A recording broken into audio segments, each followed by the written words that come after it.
She's like a locust. She has eaten everything in the house. She's eaten everything in Mr. H's house. Look! Even the salt and pepper shakers are empty! Well, why don't you just tell her she's eaten too much? You tell her. No, you tell her. Rock, paper, scissors. And you know you're gonna lose. Not this time. 1, 2, 3. Dang it! How do you always beat me? Because you always pick scissors. Of course I do. It's my system. So you'll tell her? Yeah, fine. No, I don't want to. You tell her. Come on, you tell her. Please, please, please. No, Van. Why should I tell her? Because girls can say that kind of stuff without having it come across like all they care about are looks. By the way, you have been looking hot lately. Oh. Oh, you. Look, sweetie, why don't I tell her? Thank you. Hey, hey, hey!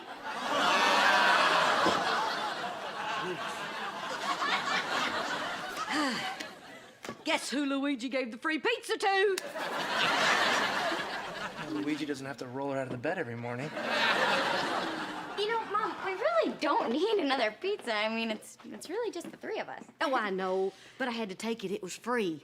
Somebody'll eat it. Oh. Dibs! You know what, Mom? I'm thinking maybe we should all try and get a little healthier around here. What are you talking about? I'm very healthy. All right, that's it, Mrs. H. Drop it. Drop it, Mrs. H. Drop it. Drop it. Drop it. Drop it.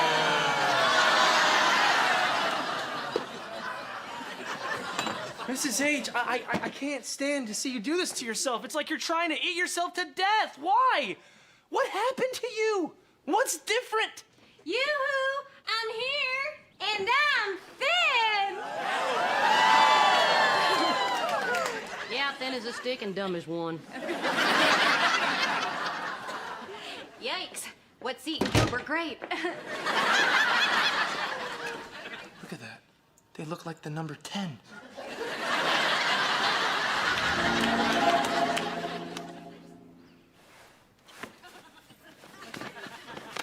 Oh, thank God it was just a nightmare. Yoo-hoo! I'm here, and I'm thin! And the nightmare continues.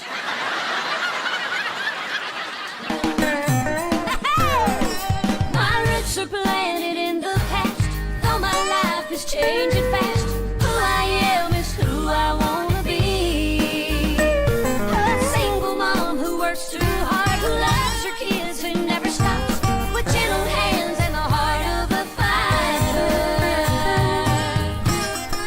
I'm a survivor.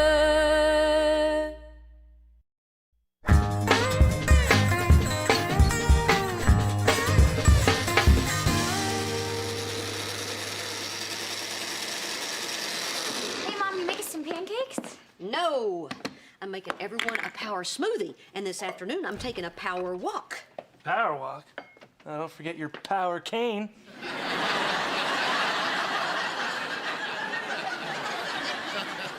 Van, that is not nice. Mom does aerobics, she could shatter her hip. And yet, in the blink of an eye, I can make you both homeless. Hey, everybody, I'm here, and Oh, shut up and have a donut. Oh, Reba. You're not still trying to lose weight by drinking those power smoothies, are you? Jordan, my trainer, says that those are loaded with hidden carbs. Barbara Jean, I am all for adopting a healthy new lifestyle. But seriously, I mean, there has to be some sort of...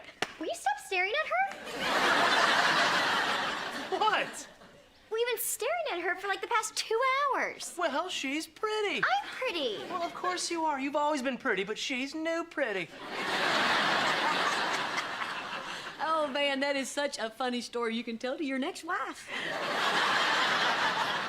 So, Van, you really think that I'm new pretty? Well, yeah, you're like a bleached out Halle Berry. Thank you. You're welcome. I gotta go make some calls. So, Barbara Jean. Yeah. Is it true that when you lose a bunch of weight, you want to do, you know, boom, chicka, boom? Oh, Cheyenne, don't be upset.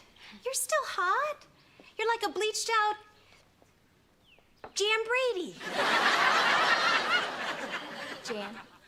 Jan Brady.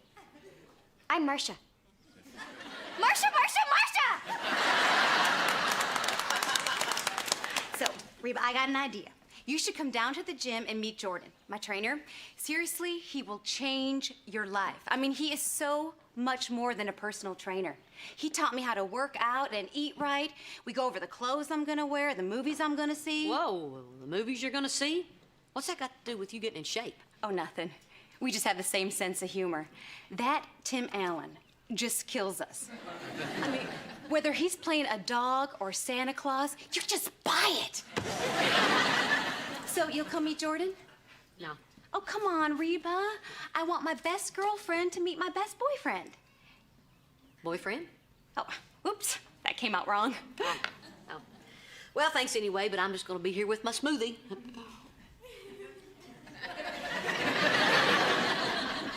Delicious. Just like fruit gravy. Oh, hey, Barbara Jean, here you are. Listen, how would you like to go out and grab a quick lunch, just the two of us? Oh, honey, I can't. I'm going to the gym. Can't you skip it just this once? Come on, I'll take you to that romantic French place you like so much. Really? Skip the gym and eat French food? No can fondue, bruh. Man, she blew me off again. All she wants to do is go down to the gym and spend time with Jordan. Her trainer. Exactly. Frankly, I like the new butt, but the new attitude, not so much. Oh, that's really funny coming from the old butt.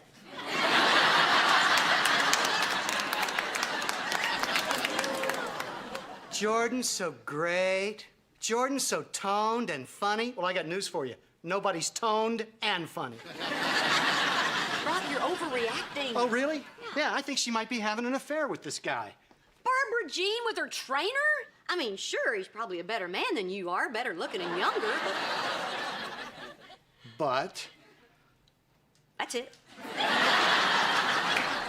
Reba, I need you to help me out. I want you to go down to the gym and see if there's anything going on. You know, spy on them for me. No way. You know, Barbara Jean may have a long list of faults. And I have that list if you need a copy. But she is nothing if not faithful. Yeah, right.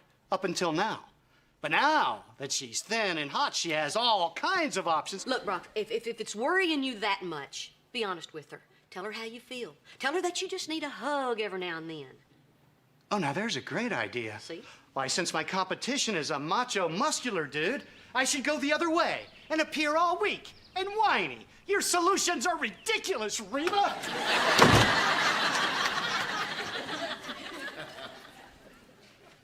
Wants me to spy on them. Stupid.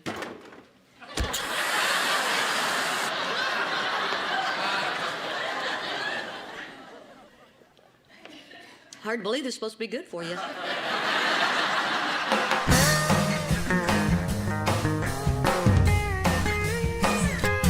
Hey, Mrs. H, you off for your power walk? Man, I love old people.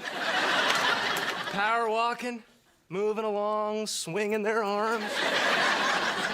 Like there's a big sale for false teeth.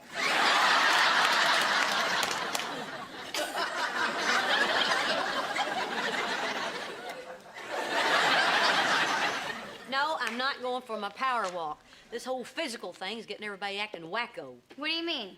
Well, your dad thinks that the guy who gave Barbara Jean her new body is wanting to take her for a spin. He probably does. What are you talking about? Guys are pigs, they're dogs. They're all animals, just care about hot women.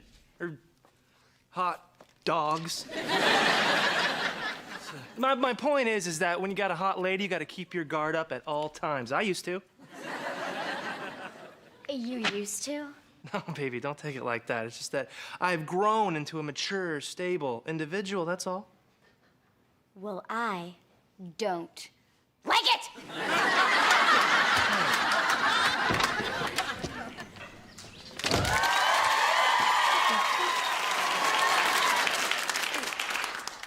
Where have you been? I went to get something to eat.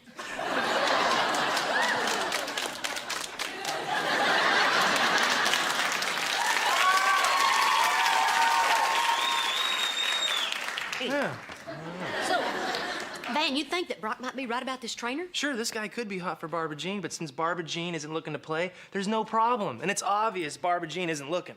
Why is this obvious? 2 reasons. Barbara Jean isn't good at keeping secrets. And she thinks of you as her best friend. If she were fooling around with this guy, she'd be constantly talking about him to you. Heck, she'd probably even want you to meet him. Meet him? Well, where are you going? Go down to the gym with the rest of the wackos. All right. Well, keep those arms a-swinging.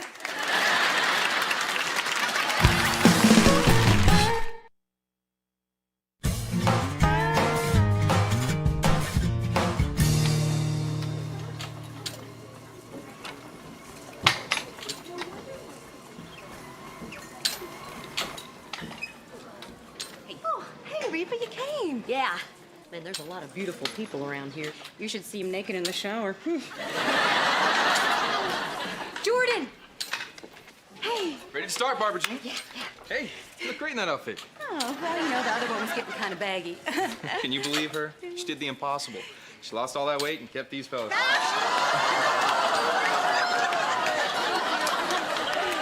Okay, Jordan.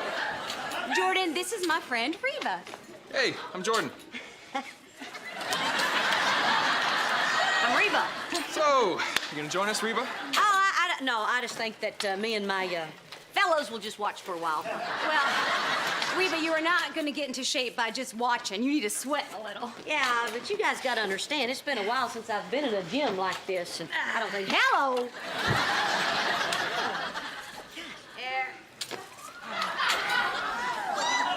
Oh, Barbara Jean, you really are getting limber. Remember when you couldn't put your leg over my head? Remember when I didn't want to? Is that legal? I mean, necessary? It's critical to stretch your muscles out before you exercise them. Yeah. Otherwise, you could really hurt something. Turn over. Reba, you need to watch this one. This one is my favorite.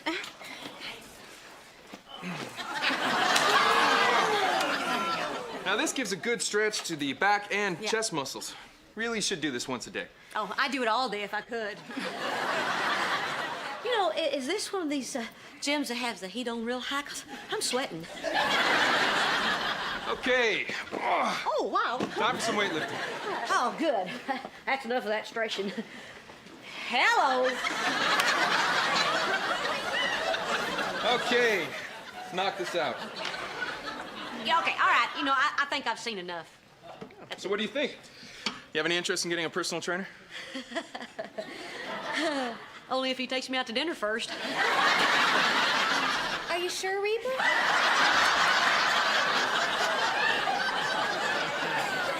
Seriously, this is one of the best relationships I've ever had.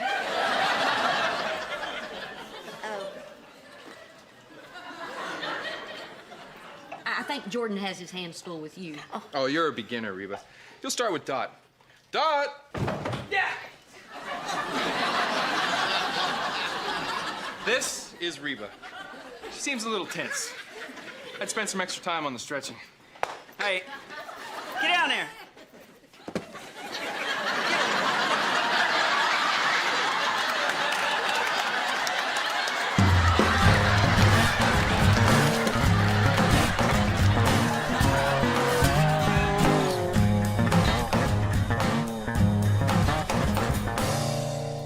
So, did you see him? What's he like? Is he little? Could I take him? He's big, but he's not as big as Dot. So, what do you think? Is there something going on there? Look, Brock, I was hoping that I could go down to the gym and check things out and come back and tell you that there's nothing to worry about. But. That's it. Reba! Come on. Okay. I don't know if they're having an affair or not, but if they keep working out like that, they might be having a baby. Man, I knew there was something going on. Hey, everybody, I'm here and I'm thin. Well. Oh, hi, honey. Don't you hi, honey, me. What are you talking about? Oh, man. Did you honestly think that I wouldn't find out about you and Jordan? What? We were working out. It was perfectly innocent. Reba, tell him what you saw. I don't want to get involved. She said you're having an affair. Any more than I already am. Okay, Jordan and I are not having an affair. He's gay. What? Reba, do you honestly think I would let a straight man grab my breasts? Excuse me. He grabbed your breasts? He's gay. He wasn't touching them, he was arranging them. Okay, then. Everything's fine. Carry on with your lives. No, Reba, everything is not fine. I had no idea you were so threatened by the new me. The slim waist, the toned legs, the fellas. The fellas? The girls. Oh, the puppies. I am not threatened by you. Really? Yeah. Then why'd you go down to the gym? What, were you spying on me? No. Okay, yes. I went down to the gym because I thought there was something going on between you and Jordan. Why would you think that? Because you've changed. I have not. Yes, you have. Ever since you lost all that weight, you're pushy and obnoxious, and you always want to be the center of attention. Hello? I've always been that way.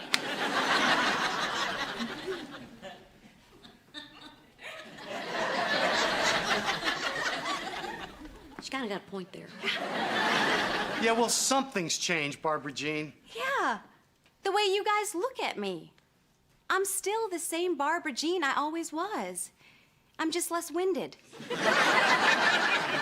know, she might be right. Could be us. I'm sorry, honey. Reba just got me all worked up. That's... Look, Barbara Jean, the truth is, I think I went down to the gym almost hoping that I'd find you doing something wrong. You know, anything, so I could feel superior to you and your skinny butt. So, I'm sorry. Sorry? Yeah. This is great! For the first time since we've known each other, you want to be me. I don't want to be you. I know. It's even better. You want to look like me.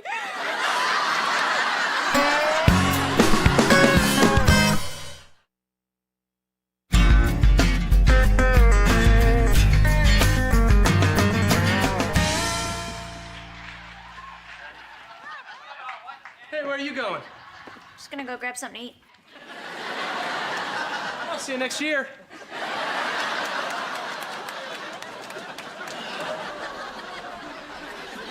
Hey, buddy, what are we watching? Sweet Life is No, we're not. Want to rock, paper, scissors for it? Fine, let's go. You're gonna pick scissors, aren't you? Get out. Hey, honey. Hey, baby. I need to talk to you. Honey, I just got the TV. Well, I started thinking that maybe you don't think of me as new pretty because I don't do enough to keep your interest. No, honey, you're way hot. Guilty. But anyway, I thought that maybe I should, you know, change my look every now and then just to keep things fresh. So, I bought a wig. Cheyenne, put that down. Listen to me. I think it's a good thing that when I look at you, I don't see the beautiful girl with the killer bod. I see my wife, and I'm attracted to her whether she's all dressed up, ready to go out, or just sitting on the couch wearing those washed-up flannel pajamas. Really? Yeah, you're beautiful to me because of who you are. Aww. I feel kind of stupid. That's also who you are, and I love it.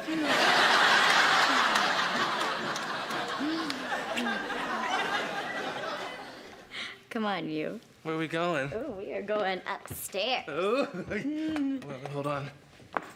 Wait, I thought you didn't want me to wear that. Sometimes I want to feel new pretty.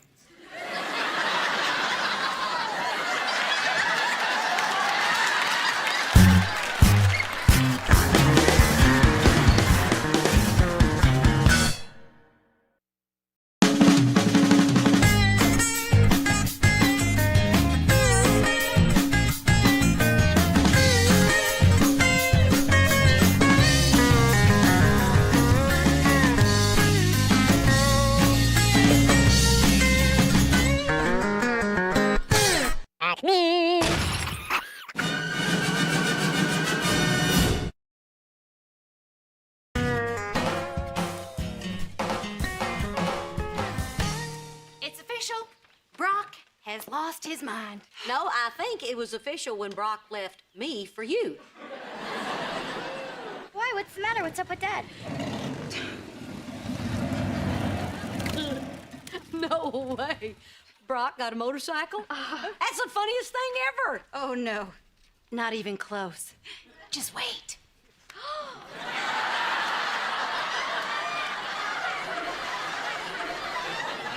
Guess what I just rode up on? A gay pride float. A Harley. Come on, Barbara Jean. Wait till you feel the wind in your face as we cruise down the open road out behind the Walmart. Great. At least today he's wearing jeans underneath his chaps. Hey, everybody. What are you doing, you weirdo? Are you happy now? Van thinks you're a weirdo. Hey. How was your seminar? Oh, it was excellent, and the hotel was top-notch. It even had a coffee maker. In the bathroom! I ate in there every day. Oh, Elizabeth missed you so much. I'm gonna go upstairs and tell her you're here. Okay. Oh, Mrs. H, you should have gone to the seminar with me. This guy was like the Donald Trump of real estate. I have so much to tell you. I got something to tell you, too.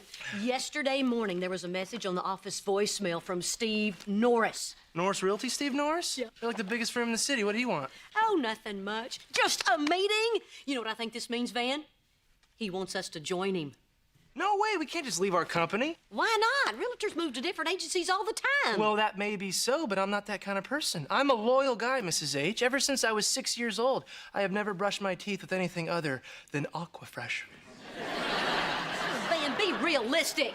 I mean, if our company could make more money by getting someone to replace us, they'd do it in a skinny minute. It's just business. Just business? Well, Yeah. sorry, Mrs. H. If you take loyalty and ethics out of business, you know what you have? Television network?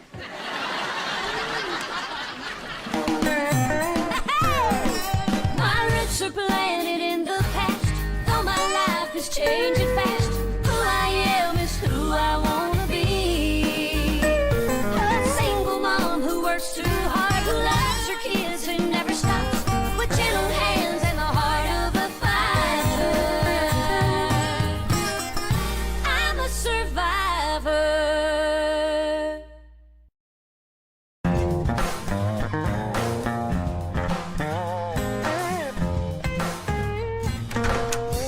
What's up, James Dean? Hey. Rock, you all right? Never better. Are you sure you're all right? Yeah, I'm fine. Look, check it out. It's an electrical stimulation belt. It's like doing 2,000 sit-ups in an hour. I'm gonna get my six-pack abs back. Remember them? No, but I remember your man girdle.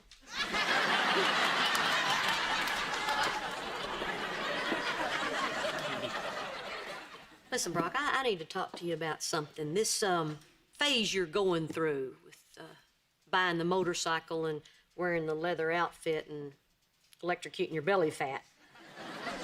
I mean, it's kind of weird. Funny, but kind of weird. What's going on, Nothing. Brock? All right, Reba, I'll tell you. Barbara Jean looks the best I've ever seen her, and I want to do the same for her. Okay, I may choke on these words, but here they come. Brock, you're a good-looking man. A good-looking man of 50. Why do you have to be more than that? Reba, you don't have to tell me I'm good looking. I know that. I'm not an idiot. But don't you see? That's actually the problem. How so? Well, I've always been the best looking one in all of my relationships. You do remember that we were once in a relationship, don't you? What's your point? Well, my point is...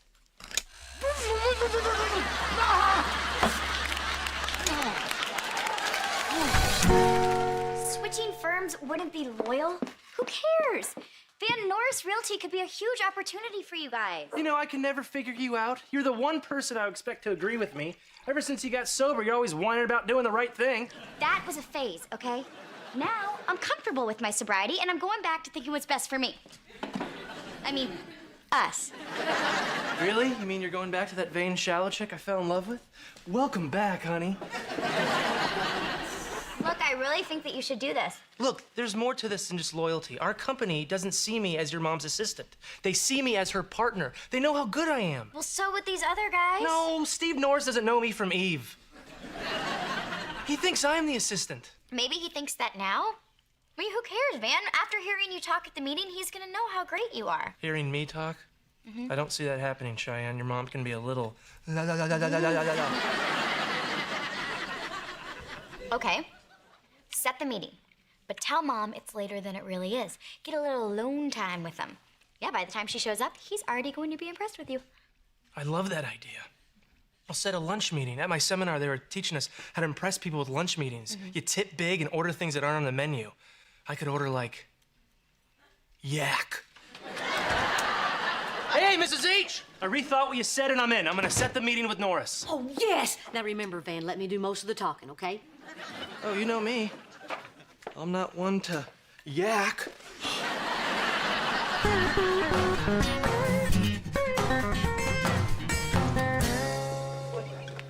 Thank you. This is for you. And this is for the valet. And this is for you giving that one to the valet. Van Montgomery. Steve Norris, I like your style. Tips are like peanut butter. You gotta spread it around. Can I bring you something to drink besides water? First of all, thank you for the water. And that's for the guy who made the ice. Something to drink, let's see. Do you have pomegranate juice? No, I'm afraid not. We have orange, tomato, apple, grapefruit, and cranberry. Do you have tangerine juice? No, sorry. Watermelon? No. Raisin? Plum? Garbanzo bean? I've never even heard That's of... right, I'll just stick with the water. No hard feelings, huh? I like a man who doesn't settle for something he doesn't want. You should see me ordering cheese. So, Steve Norris, graduated MacArthur High School, class of 1980. Married 22 years to the former Ann Peterson. 2 children, a boy, Eric, standout wide receiver at SMU, and a daughter, Tara. Just graduated from Bucknell University with a degree in chemistry. I Googled you. That's very impressive. Thank you. But that's not me. Hey, I wish it was me. My wife left me and my son flunked out of beauty school.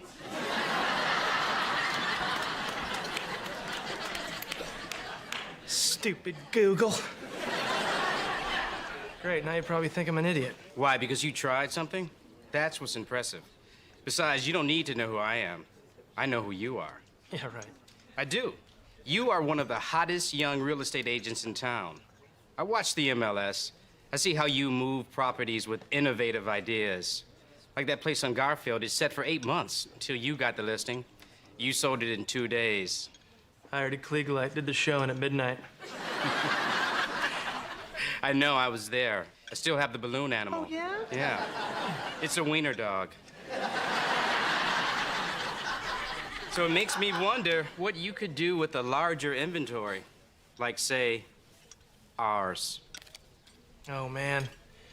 I watch the MLS, too. You guys have the best listings in town. Thanks. You know, Van, I'm beginning to think that this is one of those meant-to-be situations. Should we order cheese? Oh, hey, there's Reba. Let's just keep that Google screw-up between us, okay? Why is Reba here? Huh? Van, I'm not interested in Reba. I want you. Yeah, but Reba and I are partners. That's the offer. Oh, hi there, Reba Hart. Hi. So now that we're all here, let's get this meeting started. Actually, I don't think there's anything for us to talk about. Yes, there is. No, there isn't. Comes down to loyalty, Mr. Norris. And thank you for your time.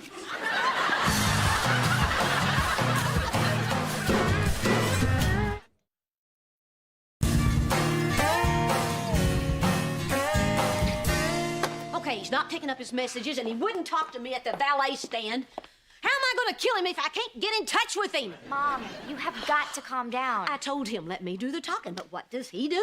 He sneaks off to the meeting early and then turns down the biggest break we've ever been offered. Finally. All right, you listen to me, fathead. You get your lying, scheming, finagling butt back here to this house. Oh, Mr. Norris. No, I thought it was my minister. Uh-huh. No, he didn't tell me that. Yes, I am very lucky to have such a loyal partner. Yeah. Okay, bye. They didn't want me, they only want Van. Really? I mean, what's up with that? I'm gonna kill him. Why? Mom, he turned them down. That's why I'm gonna kill him. This is an opportunity he cannot pass up. He's got to take that job. It's not gonna happen, Mom. I mean, Van has got a lot of screwy things about him, but they're mostly good screwy things. Like loyalty. But this is big, Cheyenne. Big for him and big for your family. Doesn't matter, Mom. Van is not gonna take that job without you. I was hoping it wouldn't come down to this. Cheyenne, I'm going to have to break up with your husband. Ma, you gotta do what you gotta do. Aching! Hello, Gucci shoes!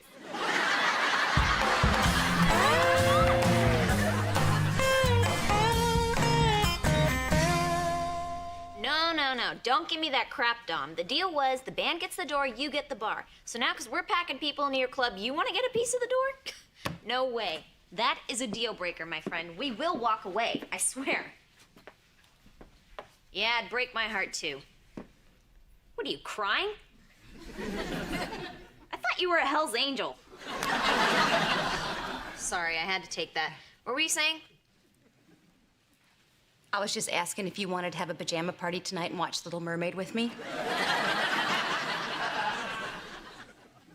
Cool.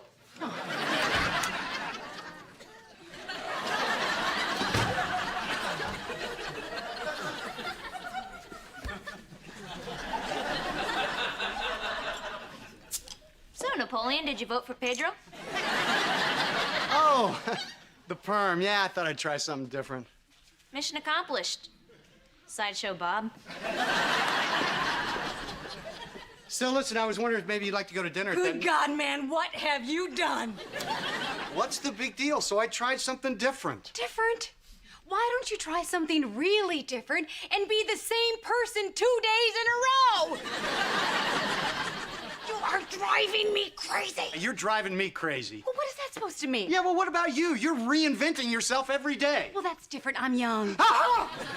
Not true. No, you stop it. You stop it. You know what I meant. Oh, you better believe I do. Is that what this is all about, Barbara Jean? Are you getting ready to leave me for someone younger? Oh, yeah. Well, you should talk. What? You dumped my best friend Reba for a younger woman. Yeah, you. I was a child. Oh. Why now, Brock? Why are you suddenly acting like an idiot? Because you're just so beautiful.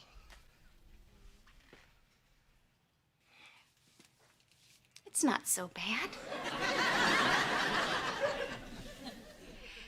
Listen, honey, I'm not planning anything. What I'm doing for me, okay? Because it makes me happy. Okay then. Okay? Guess I'll go wash this out. I don't think so. Why not? What do you think PERM stands for? I don't know. Permanent.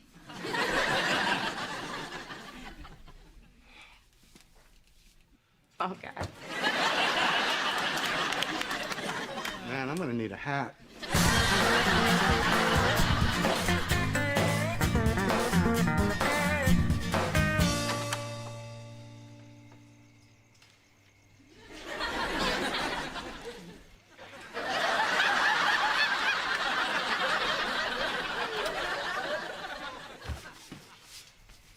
Hey, where's your mom? I don't know. All right. Thanks for your help. What's this for? Stop asking questions. Go. Hello, Van. Hey! People know I'm here, Mrs. H. My car's parked right out front, so don't think you can kill me and roll my dead body up in a rug, because we don't have a rug.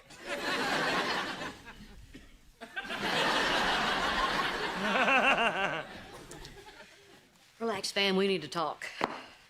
First of all, you know I care about you, right? Oh, of course. That's why I'm holding a garbage can lid and wearing a cup. Van, you're a great guy. I just think it's time for a change. Wait a minute. Are you breaking up with me? We're in different places. We want different things. You are breaking up with me.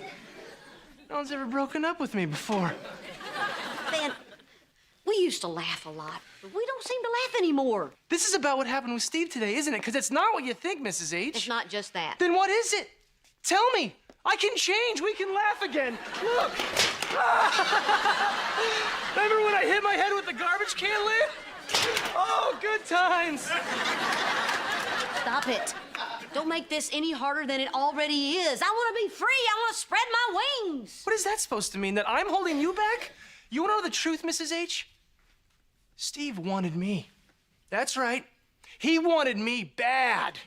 But I turned him down because of you, because for the last year that we've shared a business card, I have never, not once, tried to get my resume in someone else's inbox. Dang it, Van. I already know that. He called me. What? Yeah, he does want you. He wants you really bad. And if you don't take this job, you're going to regret it. Maybe not today. Maybe not tomorrow. But soon and for the rest of your life. Casablanca was on TV last night. Whoa, whoa, whoa. So wait a minute. You're not breaking up with me? No. Yes. No one breaks up with the Van Man. You ought to break up with me. Then you gotta take that job. Believe me, if he offered to take me and not you, I'd go. No, you wouldn't. Yes, I would. No, you wouldn't. Okay, I wouldn't, but I'd regret it. Maybe not today. Maybe not tomorrow. Oh, I'll forget it. Mrs. H, I am not gonna leave you. A fan. No, listen, you took me in during my darkest hour. You put a roof over my family's head. You gave me a career. Heck, woman, you saved my life. I mean, so what if you're a little... You really are loyal. Yeah, I am.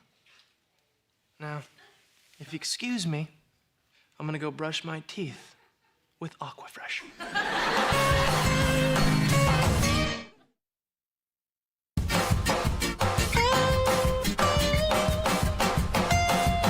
Hey, what's that? Oh, this is your dad's sit-up machine. It's an exercise machine for old people who don't want to exercise.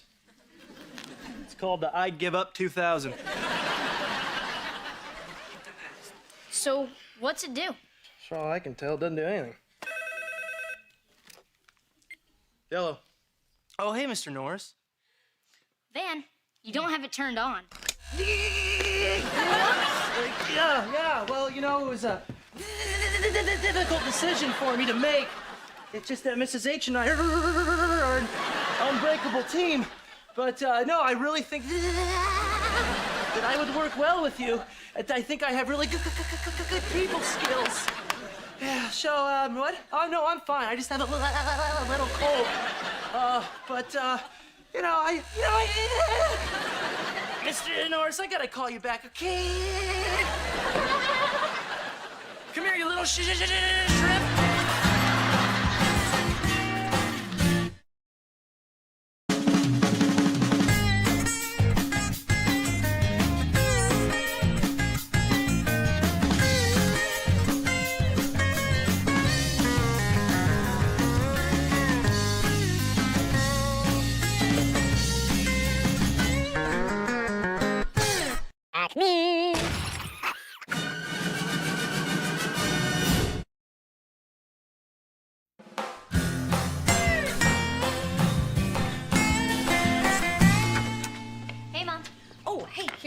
You got in another college application. This one's from Texas Women's University.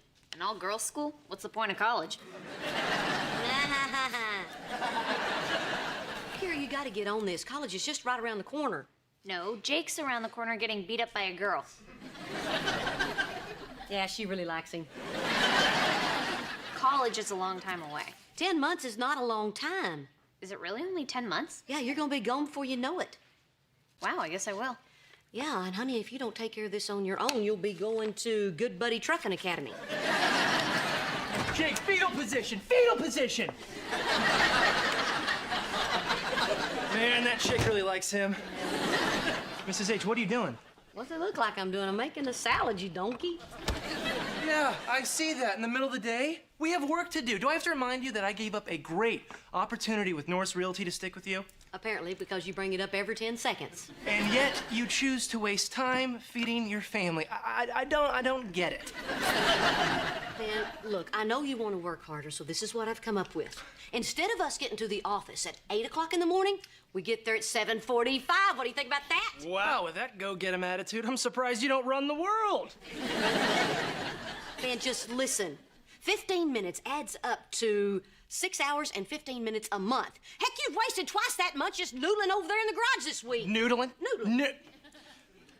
Mrs. H, I have a surprise for you. It is cool, it is awesome, and it is in the very garage that you just mentioned. Van, I don't want to see two spiders mating again.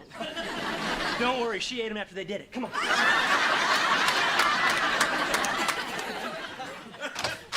Ta-da! Welcome to our new state-of-the-art home office. Wow, so this is what you've been doing over here. Okay, where's the lawnmower? Under your bed. Do you see, Mrs. H? Do you see?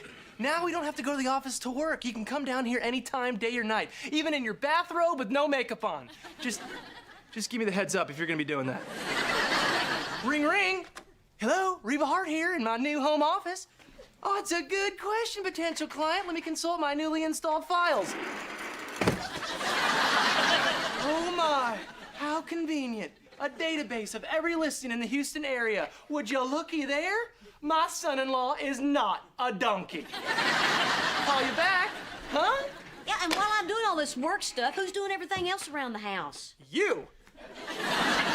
Ding, what's that? Oh yes, the laundry's done.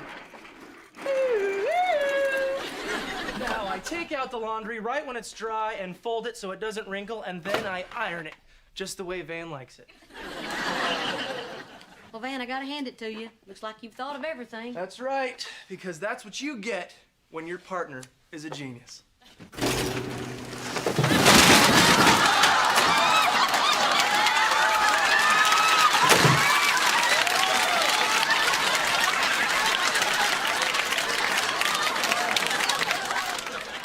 And if you need some fresh air,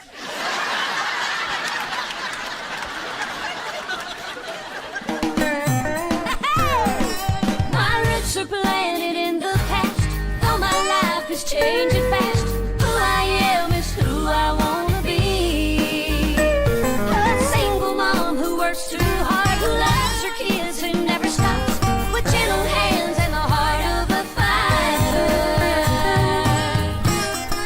I'm a survivor.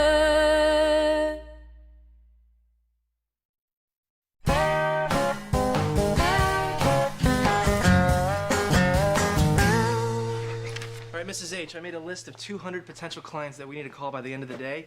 I also written up some really cool icebreakers. Hi, I'm Reba Hart, and I'm dying. I'm dying? To sell your house. Got your attention, didn't it? I don't know, Van. Calling 100 people in one day, isn't that a little much? No, because I was thinking, why is Norris Realty so successful? And then it hit me. It's because they sell more houses. Wow, you really do understand this business. I understand that if I wanted to be rich and successful, I would have taken the offer from Norris Realty. Instead, I'm a loyal, hardworking, good person with nice hair and a killer smile.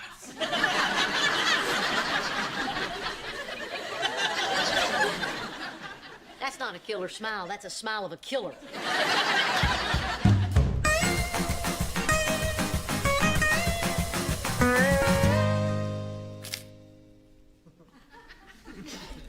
Hey, Poodle. Oh, aren't those the best? It's hard to believe they're fat-free. It's hard to believe they're food.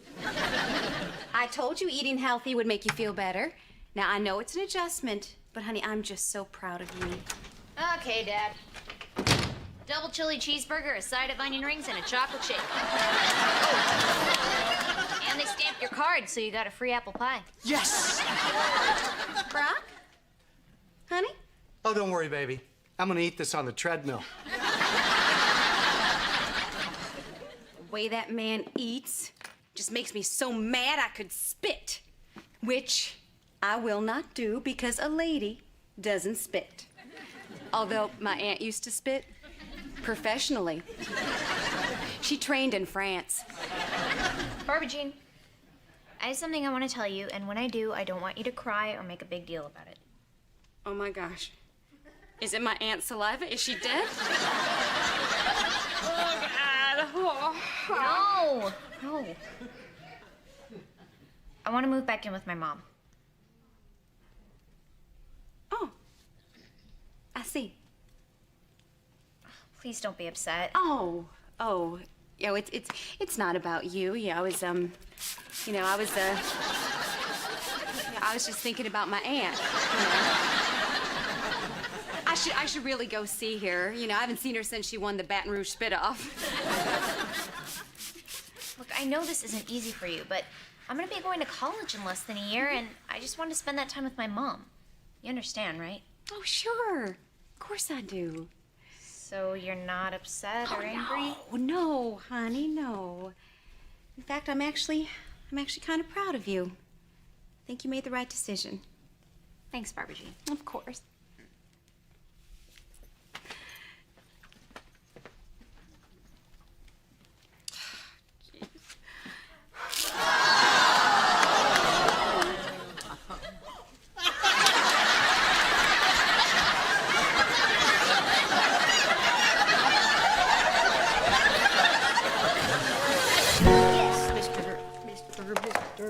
Johnson. Yeah. Even with 20% capital gains, you're looking at a profit of $60,219. Mom, can you help me with my homework? Honey, I'm terrible at math. Oh, stop whining. Oh, no, not you, sir. Oh, can you hang on just a second? I'm getting another call. Thank you. Reba Hart.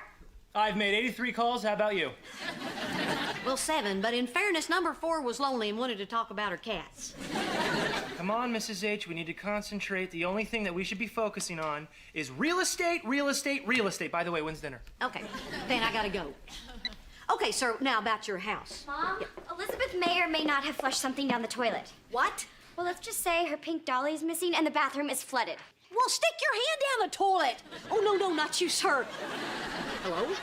Mom, I need your help. Honey, I'm cooking dinner. Jay, go help your sister clean up. Ew, gross. Oh, you are such a little girl. Mrs. H, you hung up on me, and I had to come all the way from the office to talk to you. Then dinner will be ready when it's ready. This is not about dinner. This is about your poor work ethic. Poor work ethic? I've been busting my hump since 6 a.m. 7 calls? You're barely scratching your hump. Then, look, I am trying my hardest, but I have other responsibilities. I am the head of this household. Every little thing that goes on around here has to come through me. I have to juggle work and the family. Well, so do I. Why do you think I'm pushing it so hard? I don't know. Why are you? Because Cheyenne's having a baby. I did not know that.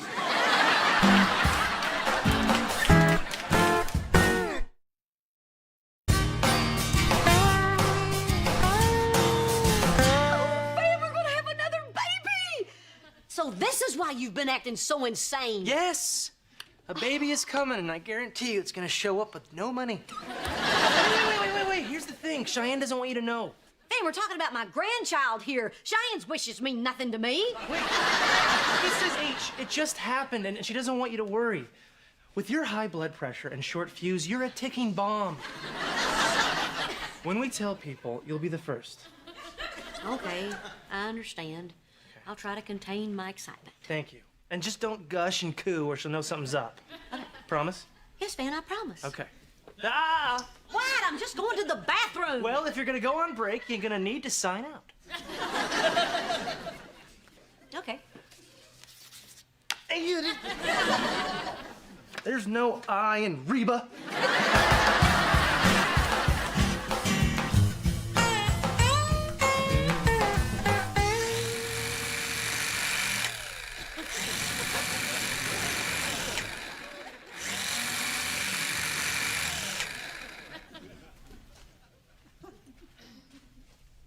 Jean, is that you? What are you doing? I changed my mind. I'm not letting you go. Why? I explained why I'm moving back. I want to spend time with my mommy. Oh, please. No teenager wants to spend time with their parents. You are doing this because Brock and I are crazy. Well, as hard as it is to say this to somebody who's chaining me into a room, you are not crazy. Oh, really? Kira, I have 400 Beanie Babies. I have them arranged by occupation. Your father, he's got a tan that makes him look like a piece of Melba toast. And he just bought a Harley that he likes to call Crotch Pig. Good Lord, Kira, we're lunatics. Look, I'm not saying you guys can't be a little challenging, but I have loved living here.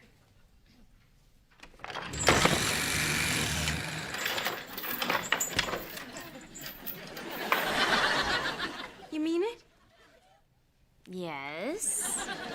What you said about teenagers is true. I might have even felt that way about my mom when I moved in here. But you've changed me. I've changed you? Hearing you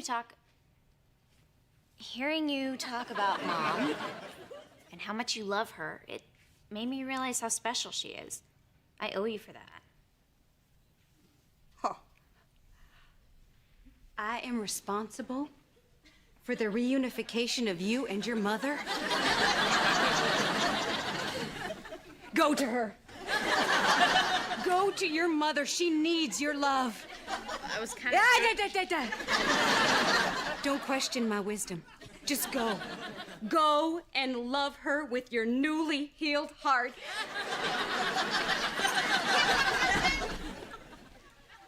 I'm not crazy. I'm a saint.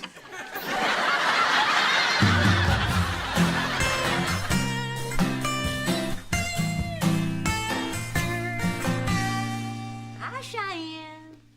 Hi, Mom. Ooh, ice cream.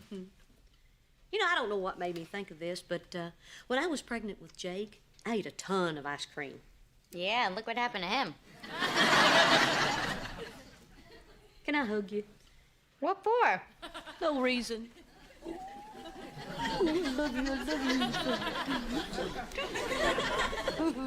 Mom, are you all right? You're acting weird. Oh, I'm doing great. You know, I'm taking this new medication for my high blood pressure, and it's really working. You smoking that medicine? You're so funny. You're funny enough for two people. No, what I was talking about is that since I've been taking this new medicine, my blood pressure is perfect, so you can spring anything on me you want to, and it's no problem. Boo! Jake, what do you mean sneaking up on me like that? What are you thinking? But you just said that When you ever listen to me, now get upstairs before you give me a heart attack.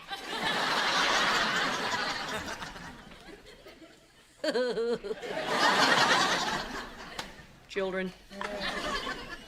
Hey, speaking of children, you know, I was watching Elizabeth the other day, and she seems so lonely. We probably ought to get her a pet or a baby. Pet. Just thought I'd share that with you. Got anything else to share with me? Nope, I'm good. Okay. We'll talk later. Sorry, what was that? Nothing. Okay. Mom? Yes, honey. Nothing. Okay. Mom? Oh, yes, honey. Never mind. Oh, Cheyenne, I'm getting dizzy. I'm pregnant! I know, but it's After we celebrate. Honey, why the secret? I mean, you told me you was pregnant when you were in high school. I thought this would be so much easier. Well, actually, this time it's a little harder. What are you talking about? Well, with the new baby, Van and I, we're gonna move out. What? Yeah, we're a growing family, and there's no room here. Oh, sure there is. Heck, when I was born, we were living with my grandparents, and they kept me in a shoebox on top of the radiator. We're no longer two kids in high school trying to raise a baby. We're two adults with a growing family. It's time. Oh. I see. Oh, come on, Mom. You had to know that this was gonna happen someday. Not really. You know, I always thought that you guys would never get your lives together and you'd just be here with me forever. Is that really what you wanted for us? Well, a mother can dream, can't she? Look, Mom, Van's gonna find a house really close by, and you can come over whenever you want. You don't want me hanging around, an old meddling mother-in-law barging in. Oh, Mom. Well, I have a lock. I love you. I love you, too. And I love you, too, you little troublemaker. What made you two make this big decision right now? Well, Van was out in the garage looking at these two spiders.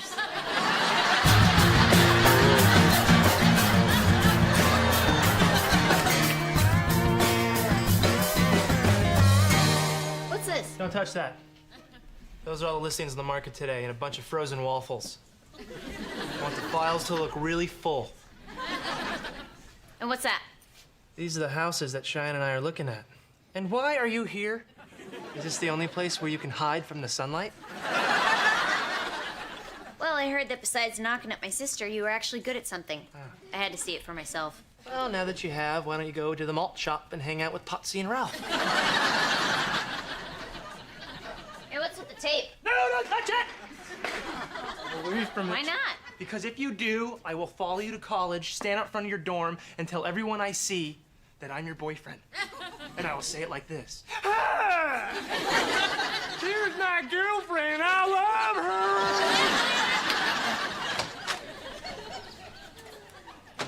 Van, we need to talk. Have you signed back in? Look, this thing with you and Cheyenne moving out, I wasn't happy about it at first, but in the long run, I think it'll be great for everyone. And I understand about you wanting to work so hard for your family, because family is the most important thing. Yep. That's my old carrot top. Yeah, and to prove it, I'm gonna get to work right now on this phone list. All right. Mom, is that how you really feel? Yep, work, work, work.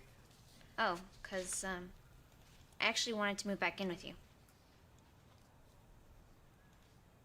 Don't mess with me, Kira, because right now I'm very fragile.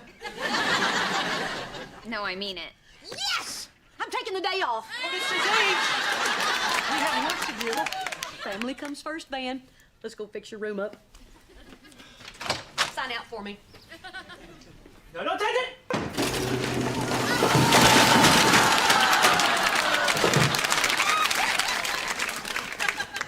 I have got to move those shelves.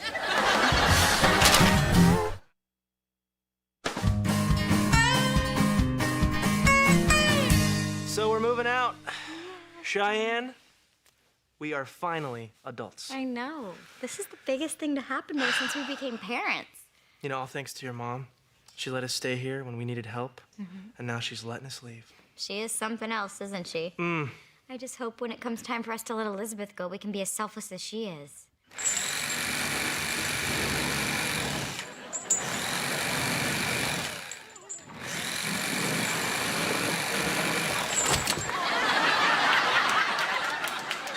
Mrs. H, what are you doing? I changed my mind. Nobody's going nowhere. Start packing, I'll get the bolt cutters. You got the back door too? Tie some sheets together, we're going out the window!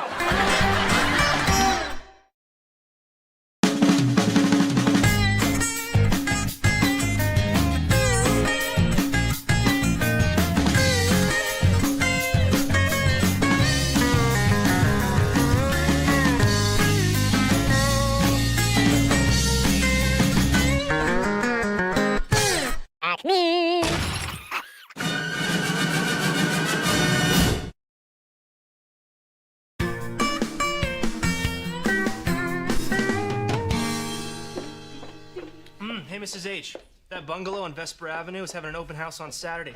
We should take some clients over there. Uh-huh. We can go together on horseback. Sounds like fun. I'll wear a thong and sing I Feel Like a Woman at the top of my lungs. Terrific. Mrs. H, snap out of it. We need to go to an open house on Saturday. Oh, can't. I'm gonna go see a movie with Kira. But Mrs. H, we should sell this house to the Douglas family. They're dumb. I'm sorry, Van, but I don't want to work on a beautiful Saturday. Things are just too good. Kira's moved back in, Cheyenne's pregnant, Barbara Jean hadn't been over here in 3 days. You know, Mrs. H, I know things are good, but you know what would make them better? If we could make some money! I understand, Van. It's just that around here, smooth sailing is as rare as eyeglasses on a cartoon rabbit. You know, you usually see them on the turtle. Anyhow, I just want to enjoy it. Why are you wearing a basketball uniform? Jake, you gonna play or something? I've got practice today. I made the basketball team. You made the team. They held a tryout, and you made the basketball team. Yes, stupid. Jake. Sorry. And I'm very proud of you, honey. Hey, I've got some time this week. I'll come watch you play. Oh, sure. Why would you want to go sell house and make some dough when you can watch some twerp sit on a bench? What are you mumbling about over there? Nothing. So what time's the game, honey? No, don't come, Mom. It'll just make me nervous and everything. Are you sure? Positive. Okay. All right. Well, have a good time. Break a leg. I was kidding about that one. Yeah, that is great. My selling partner is not interested in selling. Jake's on a basketball team. I live in Wackoville. That's right. Hey, Mom. Hey. Hey, Van. Congratulations on breeding some more. Not even sincere. No one asked me if she could move back in. Swear to God. Yeah. What's with him? Oh, he wants to go horseback riding in a thong.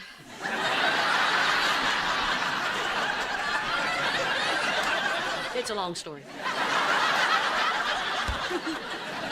Kira, that's a beer. I know. You want one? No, I don't want one. Oh, good thing I don't mind drinking alone. Bottoms up. That's good brewski. What are you doing? Having a beer. Or as us kids say, it's all good. Don't get smart with me, young lady. What are you going on about? Since when do you drink beer? Come on, Mom. I'm not a kid anymore. I'm 18 years old. Which means it's not child abuse if I slap you upside the head.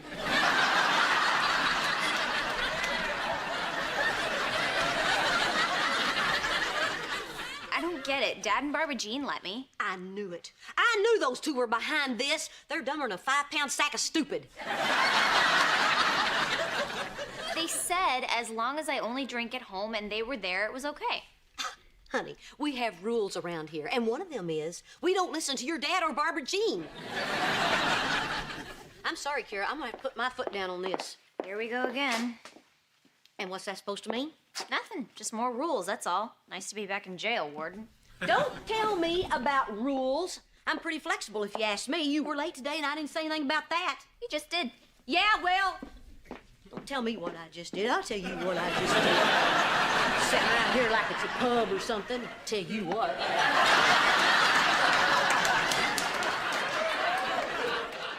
That's a good brewski.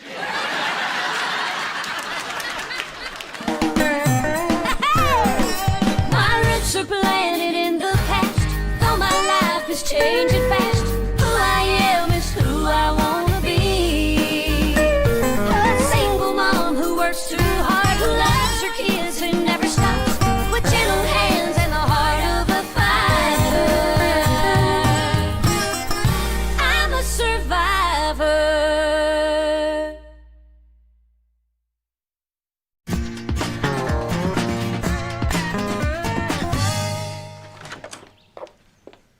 Are you two insane?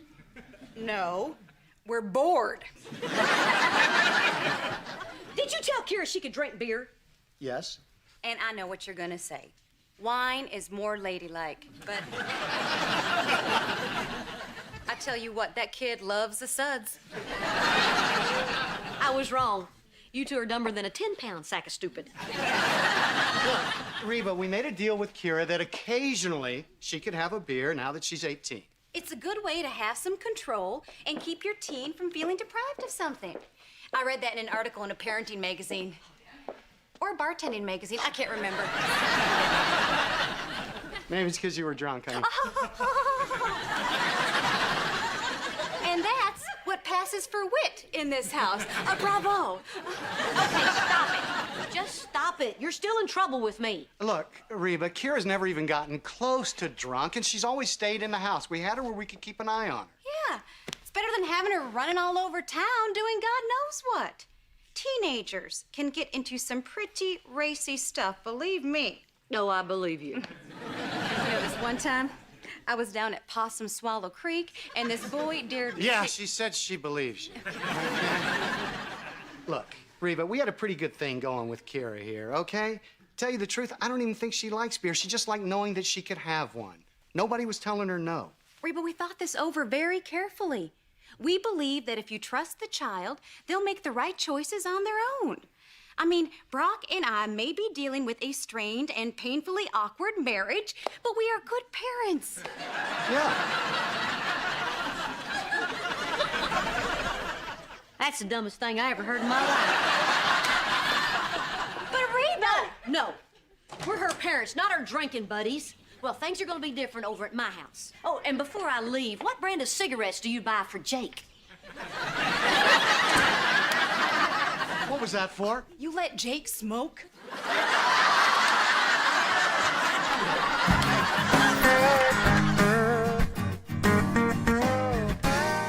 Yes, I'll perform that brain surgery as soon as I finish erasing the deficit and flying my rocket ship back to the moon.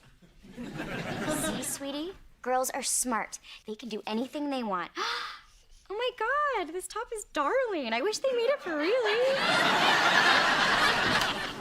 Oh, hey, girls. Hey, Daddy. Hey, honey. Mommy and Daddy have to talk. Can you go get me a juice? Oh, thank you, honey. He's gonna have to get his own juice when you become president. Hey, I thought you didn't want her playing with your Barbies. Where have you been? I just came from Jake's basketball practice. Wait, I thought he didn't want anybody to see him play. He didn't. That's why I went. I smelled a rat. Did he freak when he saw you? No, he didn't see me. I used my ninja skills to hide behind the bleachers. Oh, you're not gonna make me call you Sensei again, are you? No. Well, I mean, I don't know yet. Well, how did he do? Awesome. Never missed. Nothing but net. Oh, that's cool. Not cool. Read this. Hart leads Hustlers to finals? Oh, boy, Jakey! Oh, keep reading. The team rallied with 1 minute left and an offensive outburst from center Jake Hart to win the game by 4 points. Honey, this is great. The Hustlers will play the Dragons this Saturday for the All-City Wheelchair Championship.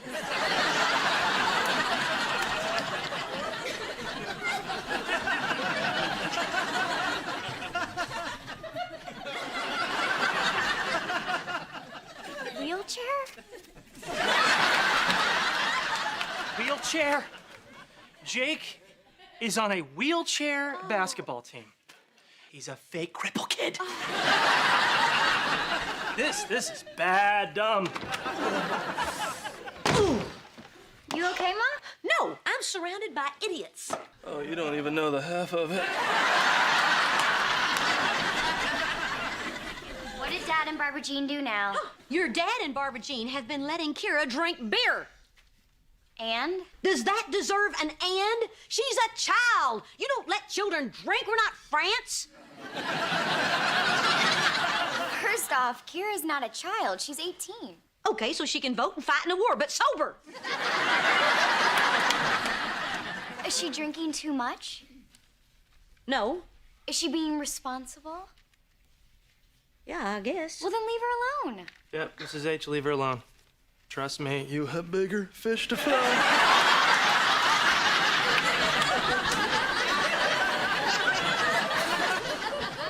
What? Okay, Mom, you know what? Kira's a good kid. You should give her credit for that.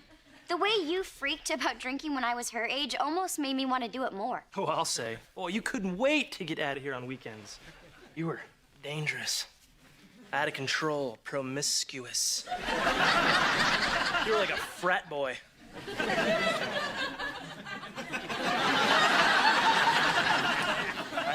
I I don't know why I just said that.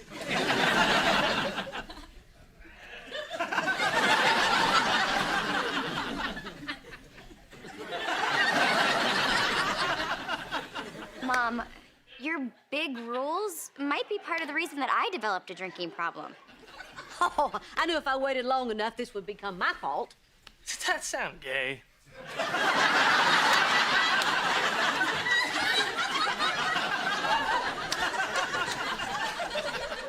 I'm not gay. I meant sorority chick. Shut up, Ben. Look, Mom, you can't control everything. The more rules you give her, the more she has to rebel against. If you treat her like an adult, maybe she'll act like one. Oh, I don't know. Oh, man.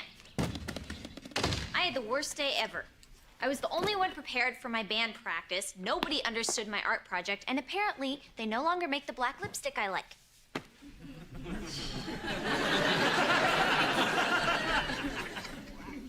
Sounds rough. You want me to fix you a cocktail?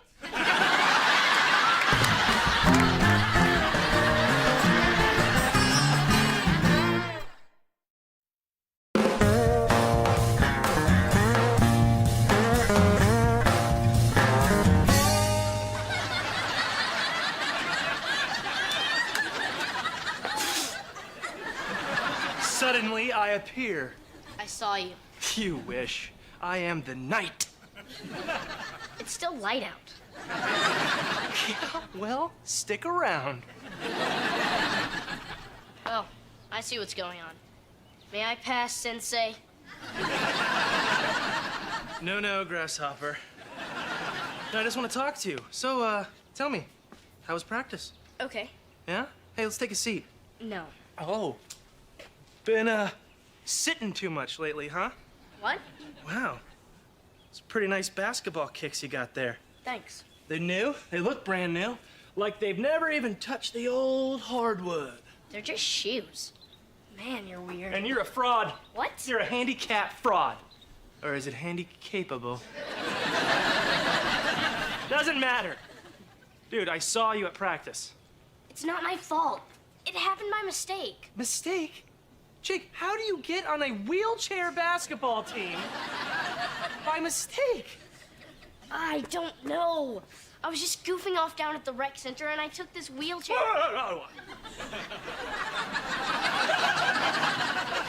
You stole a wheelchair?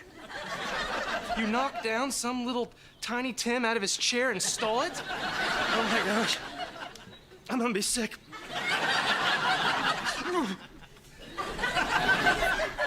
No, it was just there in the storage room. Oh. I was just rolling around and shooting and it was amazing. I couldn't miss. You know me, I'm clumsy. Jake, you're not that bad. Really? You're awful. Go on. This guy in a wheelchair saw me and asked if I wanted to be on the team. And before I could say no, these other guys rolled in. And I was on the team and I was great. Great? Yeah, everyone loved me. I had 6 girls offer to push me home today. All right, but look, Jake, you gotta know that this is a form of cheating and that you shouldn't do it and blah, blah, blah, right? I know you're right, but I can't just quit. I'm an inspiration.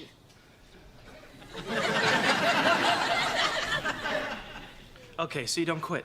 What? Here's the plan. I'm gonna call your coach and I'm gonna tell him that I'm your dad and you can't play because you're sick. Genius! Kid in a wheelchair sick? How hard is that to believe? What kind of sick? I don't know, spina colada.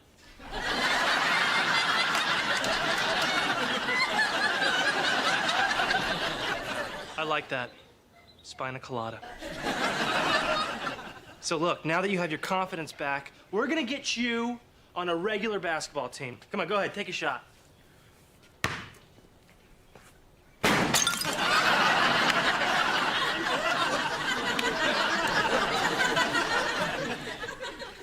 What do you expect? You have spina colada.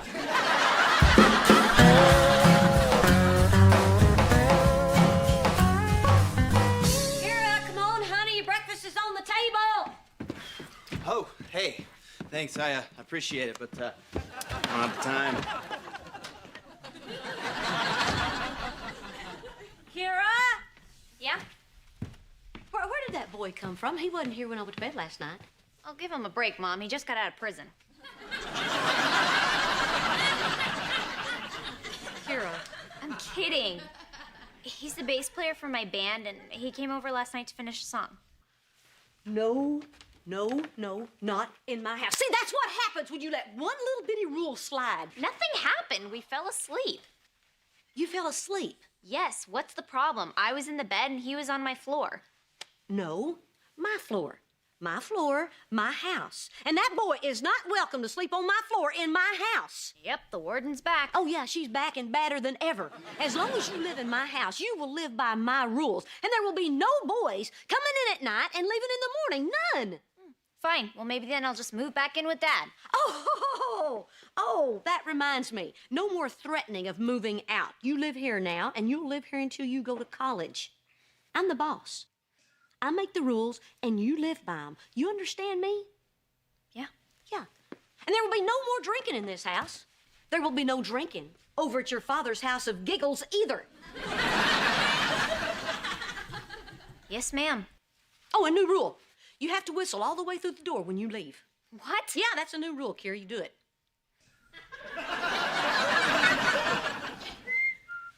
Yeah.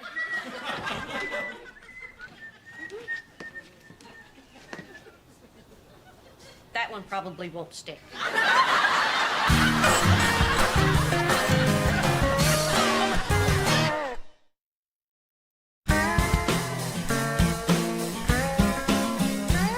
Okay, so anytime Kira's over at your house, I'd appreciate it if you wouldn't let her drink. And by appreciate it, I mean don't let her drink. But I can still drink, right?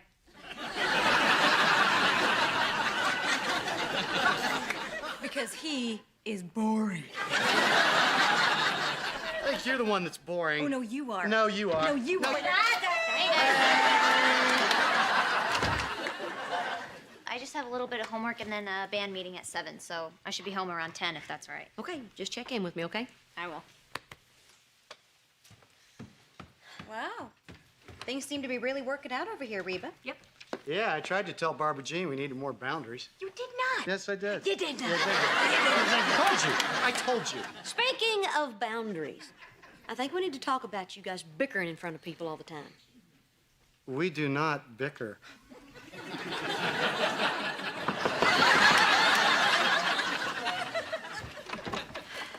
Hello.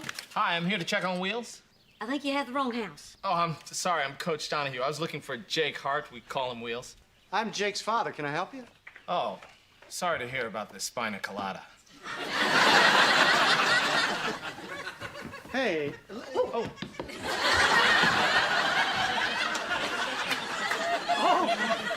He's healed. It's a miracle. Wheels can walk.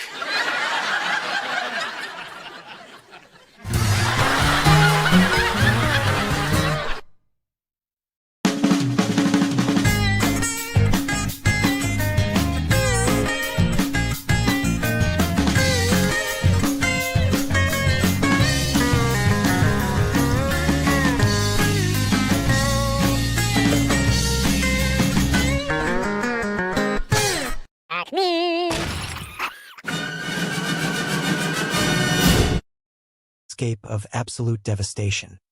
What was once a peaceful morning spread had been reduced to scattered crumbs, grease-stained napkins, and empty cardboard. The silence in the room was heavy, broken only by the sound of quiet. Disbelieving whispers among the family members gathered around the perimeter of the destruction. "That woman is out of control," someone muttered in a hushed, terrified tone. "She is like a locust. She has eaten everything in the house."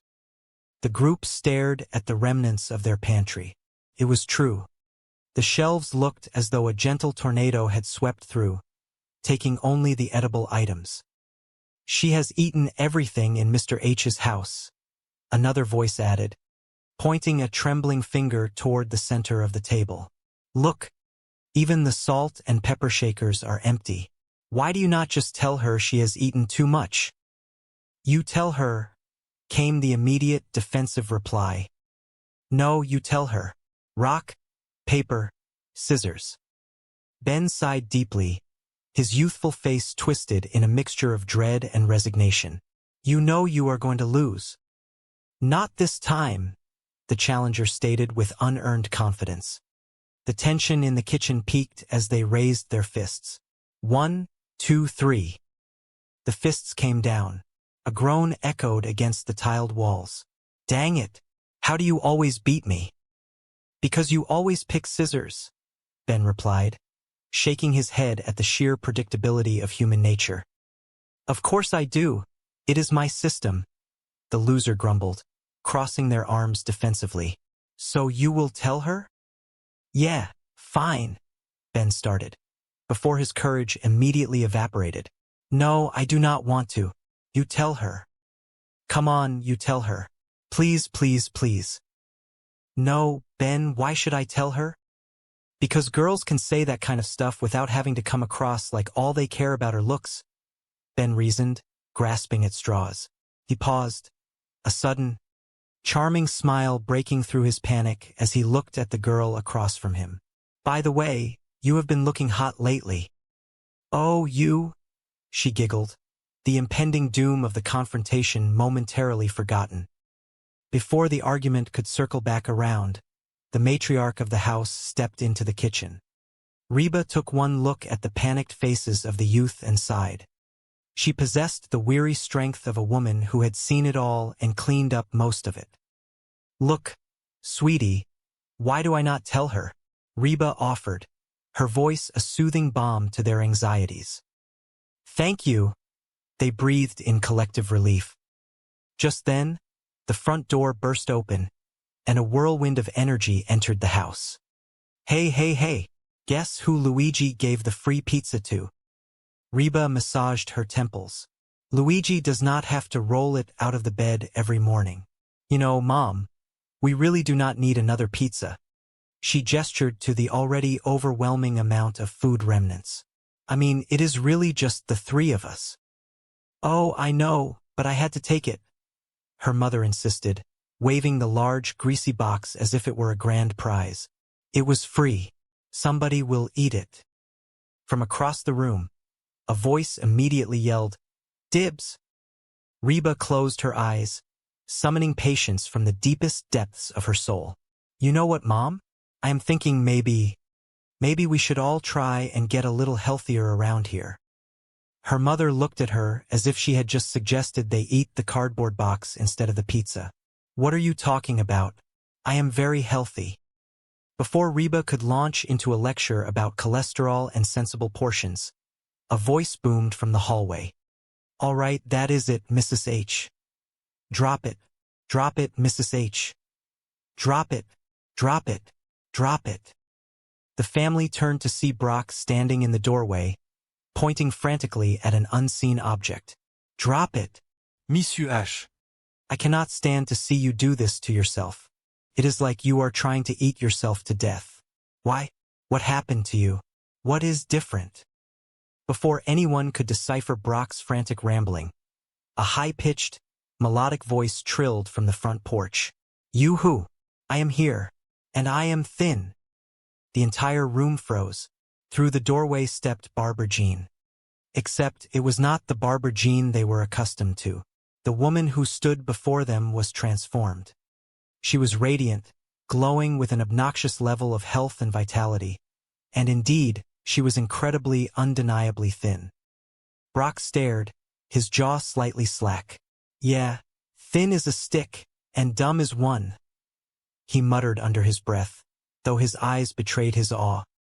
Yikes, someone whispered. What is eating Cooper grape? Look at that. They look like the number 10. Reba rubbed her eyes, hoping it was a hallucination brought on by lack of sleep and too much pizza proximity. Oh, thank God it was just a nightmare. Yoo-hoo, I am here, and I am thin, Barbara Jean repeated, twirling playfully in the center of the living room, ensuring every angle of her new physique was properly displayed. And the nightmare continues, Reba deadpanned. A song began to play in Reba's head, the soundtrack of her chaotic life. My roots are planted in the past, though my life is changing fast. Who I am is who I want to be. A single mom who works too hard, who loves her kids and never stops. With gentle hands and the heart of a fighter, I am a survivor. Mom, make us some pancakes, a voice demanded, pulling Reba from her internal musical montage. No, Reba stated firmly, marching toward the blender. I am making everyone a power smoothie, and this afternoon, I am taking a power walk. From the couch, Van snorted. Power walk? Oh, forget your power cane.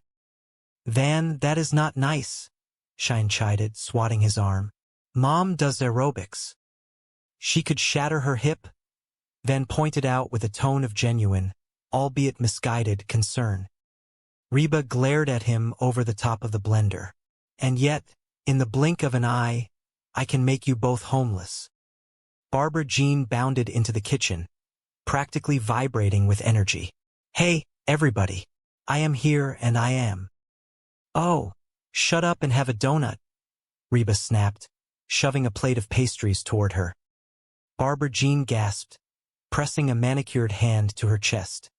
Oh, Reba, you are not still trying to lose weight by drinking those power smoothies. Are you? Jordan, my trainer, says that those are loaded with hidden carbohydrates. Reba slowly placed the blender pitcher down. Barbara Jean, I am all for adopting a healthy new lifestyle. But seriously, I mean, there has to be some sort of... She trailed off, noticing Van staring at Barbara Jean with unblinking intensity. Will you stop staring at her? Van blinked, momentarily confused.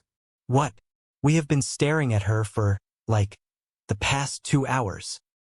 Well, she is pretty, Cheyenne admitted, though a hint of insecurity wavered in her voice. I am pretty, Barbara Jean agreed cheerfully. Well, of course you are, Reba said, trying to maintain a semblance of control. You have always been pretty, but she is new pretty. Oh, Van, that is such a funny story you can tell to your next wife, Reba warned, her tone dripping with sarcasm. Van looked at Barbara Jean, completely missing Reba's threat.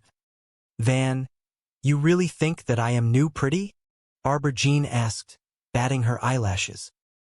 Oh, yeah, Van nodded enthusiastically. You are like a bleached-out Halle Berry. Barbara Jean beamed. Thank you. You are welcome, Van replied happily. I am going to go make some calls. As Van bounded away, the atmosphere shifted. So, Barbara Jean, a voice asked, laced with hesitant curiosity. Yeah. Is it true that when you lose a bunch of weight, you want to do, you know? Bounce ka bounce. Hum. Cheyenne shrieked from the other room, mortified. Oh, Cheyenne, do not be upset, Van called back.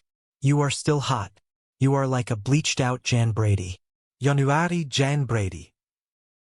I am Marcia, Cheyenne yelled back, her voice thick with indignation. Marcia, Marcia, Marcia. Barbara Jean leaned against the counter, completely unfazed by the domestic chaos. So, Reba, I got an idea. You should come down to the gym and meet Jordan, my trainer. Seriously, he will change your life. I mean, he is so much more than a personal trainer. He taught me how to work out and eat right. We go over the clothes I am going to wear, the movies I am going to see. Reba stopped wiping the counter. Grab a quick lunch. Just the two of us? Oh, honey, I cannot. I am going to the gym. Well, cannot you skip it just this once? Come on. I will take you to that romantic French place you like so much. Really? Skip the gym and eat French food? No can fondue, brah. Man, she blew me off again.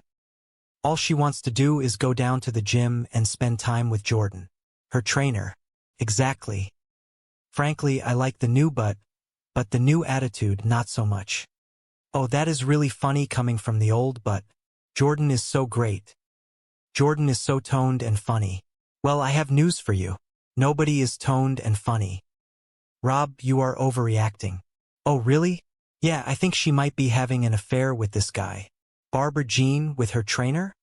I mean, sure, he is probably a better man than you are, better looking and younger. But that is it. Reba, I need you to help me out. I want you to go down to the gym and see if there is anything going on. Spy on him for me. No way. Barbara Jean may have a long list of faults. And I have that list if you need a copy. But she is nothing if not faithful. Yeah, right. Up until now. But now that she is thin and hot, she has all kinds of options. Look, Brock, if it is worrying you that much, be honest with her. Tell her how you feel. Tell her that you just need a hug every now and then. Oh, now, there is a great idea. See? Why, since my competition is a macho, muscular dude, I should go the other way and appear all weak and whiny. Your solutions are ridiculous. Reba makes me want to spy on those stupid men. Hard to believe they are supposed to be good for you. Hey, Mrs. H, you off for your power walk? Man, I love old people. Power walking, moving along, swinging their arms. Like there is a big sale for false teeth. No, I am not going for my power walk. This whole physical thing is getting everybody acting wacko. What do you mean? Well, your dad thinks that the guy who gave Barbara Jean her new body is wanting to take a forespin. He probably does. What are you talking about? Guys are pigs. They are dogs. They are all animals.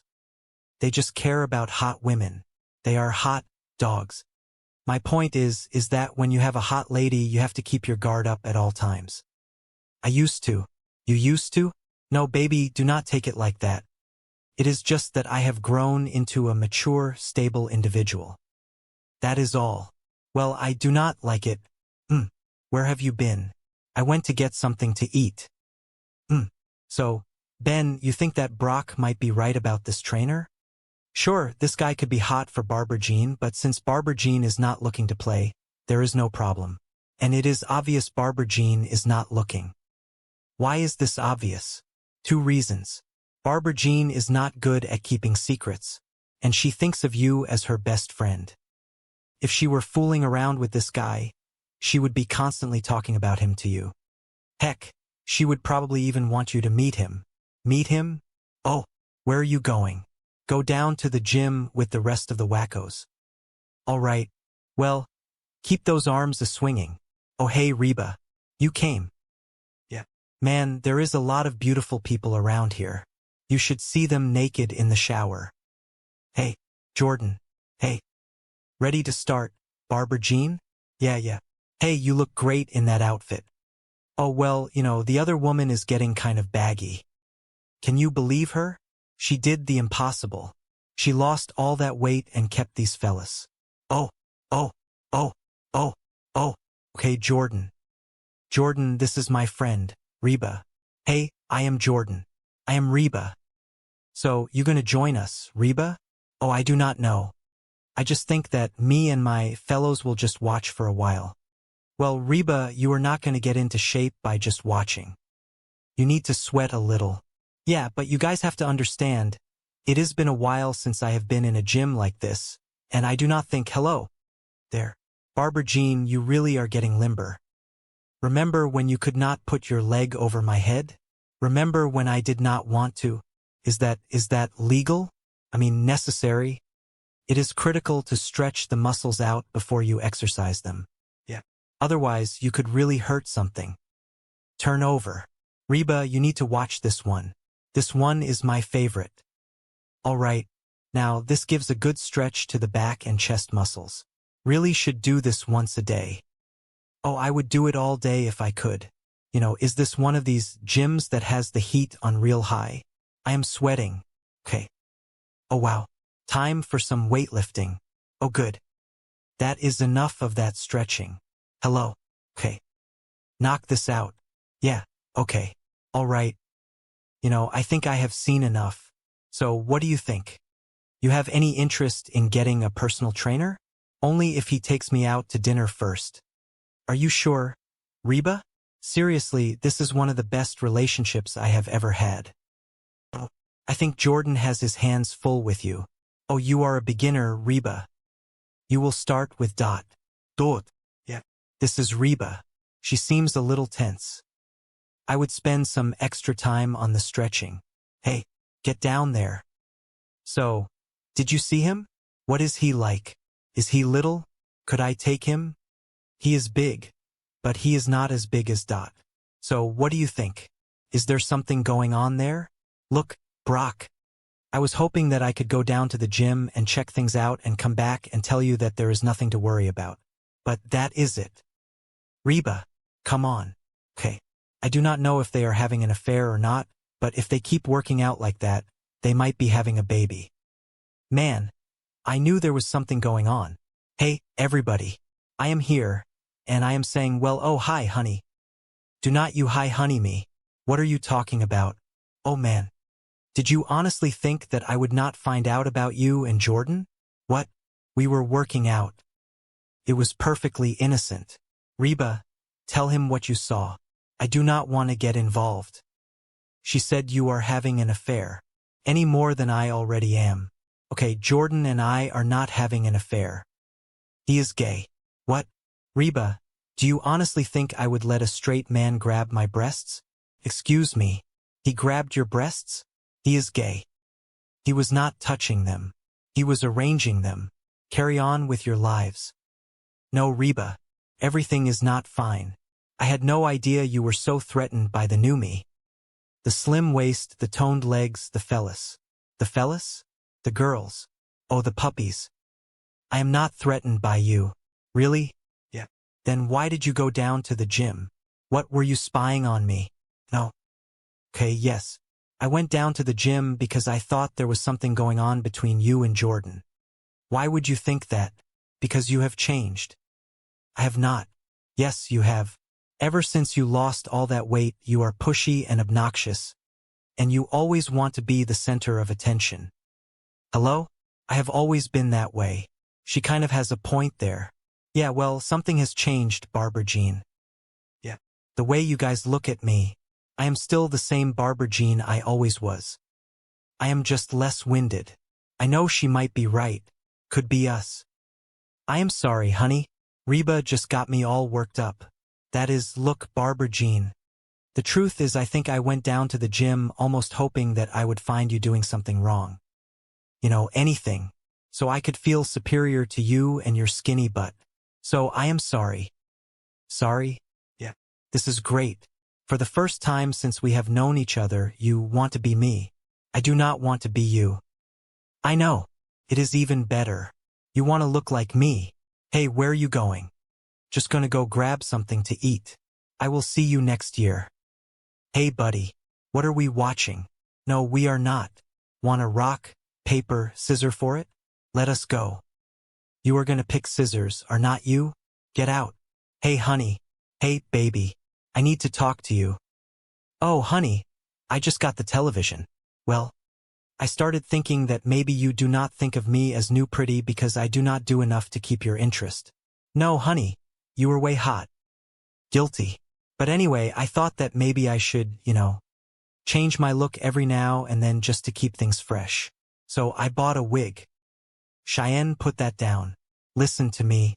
I think it is a good thing that when I look at you, I do not see the beautiful girl with the killer body. I see my wife, and I am attracted to her whether she is all dressed up, ready to go out, or just sitting on the couch wearing those washed-up flannel pajamas. Really? Yeah. You are beautiful to me because of who you are. I feel kind of stupid. That is also who you are, and I love it. Come on, you. Where are we going? Oh, we are going upstairs. Hold on. I thought you did not want me to leave you alone. Sometimes I want to feel new pretty. The kitchen island had become a landscape. Hey, where are you going? Barbara Jean called after her. Just going to go grab something to eat. I will see you next year.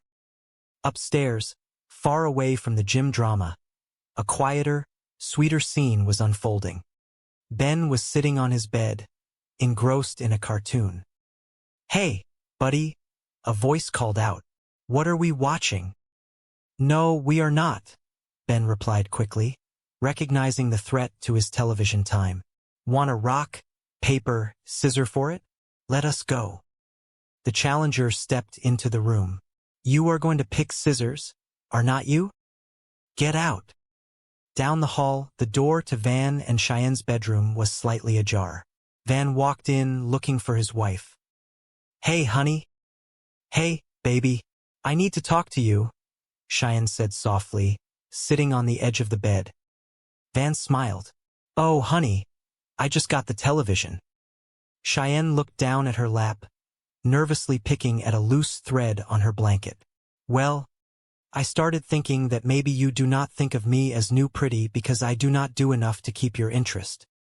Van stopped in his tracks, instantly serious. He walked over and sat beside her. "No, honey, you were way hot. Guilty." Cheyenne took a deep breath.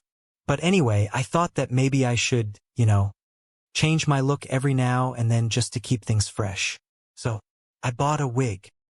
She reached behind her back and pulled out a bright, styled wig, holding it up with a mixture of hope and profound embarrassment. Van looked at the wig, then looked into his wife's eyes. He gently took the artificial hair from her hands. "Cheyenne, put that down." He set it on the nightstand and turned his full attention back to her. "Listen to me. I think it is a good thing that when I look at you, I do not see the beautiful girl with the killer bod. I see my wife." Cheyenne looked up, her eyes wide and searching. Van smiled, reaching out to brush a strand of her real hair behind her ear. "And I am attracted to her whether she is all dressed up, ready to go out, or just sitting on the couch wearing those washed-up flannel pajamas." "Really?" she whispered, her insecurities melting away. "Yeah, you are beautiful to me because of who you are." Cheyenne let out a small, tearful laugh.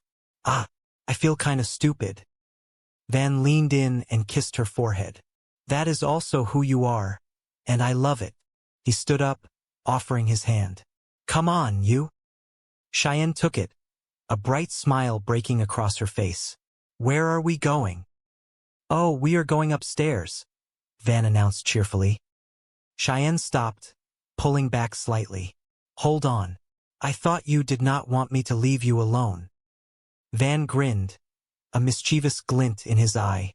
"Sometimes I want to feel new pretty." The kitchen was a scene of domestic disaster, or at least that was how it appeared through the eyes of the family that lived there. Reba stood near the counter, her arms crossed, surveying the wreckage of what used to be a fully stocked pantry. The woman in question had truly lost all sense of control. She resembled a locust that had descended upon the house and consumed every edible morsel in sight. She had eaten everything in the home of Mr. H. Reba gestured toward the counter where the salt and pepper shakers sat. They were completely empty. She looked toward her family members, frustration etched onto her face. Why had no one spoken up to tell her that she was eating far too much? She gestured for one of the others to intervene. "No, you tell her," the younger man replied, leaning against the doorway. They decided to settle the matter with a game of rock, paper, scissors. "Ben, you know you are going to lose," the other warned. "Not this time," Ben insisted. 1, 2, 3. The man threw his hand out, only to see that he had lost once again. He let out a sigh of frustration. "Why do you always beat me?" "Because you always pick scissors," the other replied with a smirk. "Of course I do, it is my system," the winner retorted. "So you will tell her?" "Fine." "No, I do not want to." "You tell her," Ben pleaded. "Come on, please, please, please." "No, Ben, why should I have to be the one to tell her?" "Because women can say those kinds of things without appearing as though all they care about is physical appearance. By the way, you have been looking very attractive lately." "Oh, you..." "Look, sweetie, why do I not just tell her?" "Thank you." Suddenly, the front door opened, and excitement filled the air. "Hey, hey, hey! Guess who Luigi gave the free pizza to?" The mother entered, beaming with pride over her acquisition. Luigi does not have to roll that pizza out of the bed every morning. She joked, though her children did not share her enthusiasm. You know, Mom, we really do not need another pizza. I mean, it is really just the three of us, the daughter pointed out. Oh, I know, but I had to take it. It was free, the mother countered. Somebody will eat it. Oh, dibs, the siblings called out, but then the tone shifted. You know what, Mom? I am thinking maybe we should all try and get a little healthier around here. What are you talking about? I am very healthy, the mother declared. All right, that is it, Mrs. H. Drop it, the others shouted, trying to stop her from consuming yet another slice. Drop it, Mrs. H. Drop it, drop it, drop it, drop it, Mrs. H. I cannot stand to see you do this to yourself. It is as though you are trying to eat yourself to death. Why? What happened to you? What is different? Suddenly, a voice rang out, cheerful and melodic. Yoo-hoo! I am here, and I am thin. The woman stood there, looking completely transformed, though the others thought she looked thin as a stick, and perhaps a bit foolish. Yikes! What is eating Cooper grape? Look at that. They look like the number 10. Oh, thank God it was just a nightmare, Reba whispered to herself. Then, the nightmare continued, repeating the same scene. Yoo-hoo! I am here, and I am thin.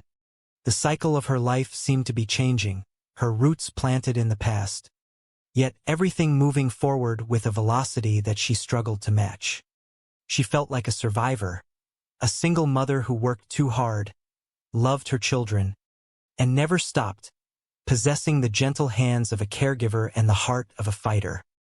Mom, make us some pancakes, the children requested. No, I am making everyone a power smoothie, and this afternoon I am taking a power walk. Power walk?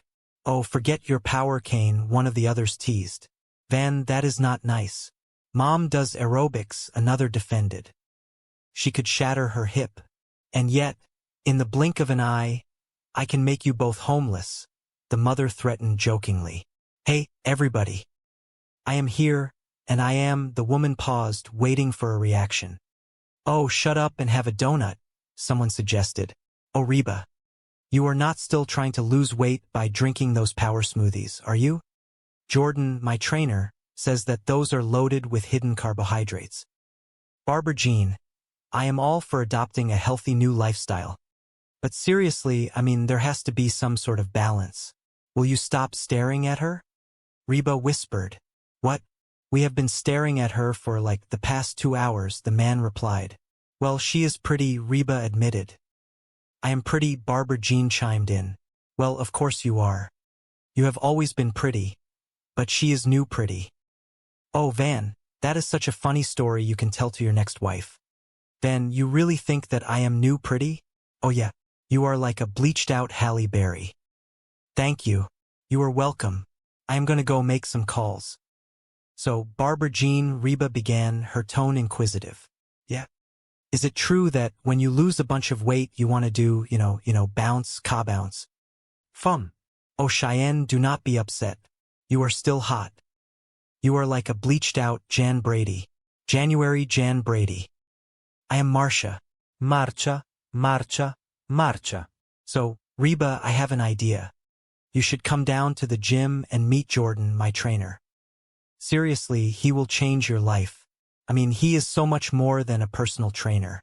He taught me how to work out and eat right. We go over the clothes I am going to wear, the movies I am going to see. Well, the movies you are going to see? What has that got to do with you getting in shape? Oh, nothing. We just have the same sense of humor. That Tim Allen just kills us.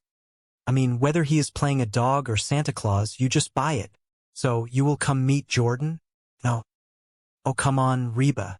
I want my best girlfriend to meet my best boyfriend. Boyfriend? Oh, whoops. That came out wrong. Oh. Well, thanks anyway. But I am just going to be here with my smoothie. Delicious. Just like fruit gravy. Oh, hey, Barbara Jean. Here you are. Listen. How would you like to go out and I see my wife? He paused. letting the words sink in, making sure she felt the absolute sincerity radiating from his heart. And I am attracted to her whether she is all dressed up, ready to go out, or just sitting on the couch wearing those washed-up flannel pajamas. Really? Cheyenne sniffled, a single tear escaping the corner of her eye. Yeah. Van smiled, a warm, reassuring expression that reached all the way to his eyes. You are beautiful to me because of who you are.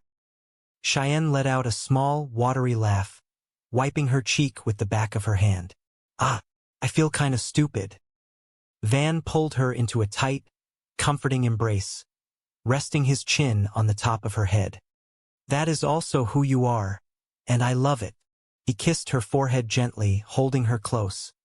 After a long moment of comfortable silence, he pulled back slightly, a mischievous glint returning to his eyes.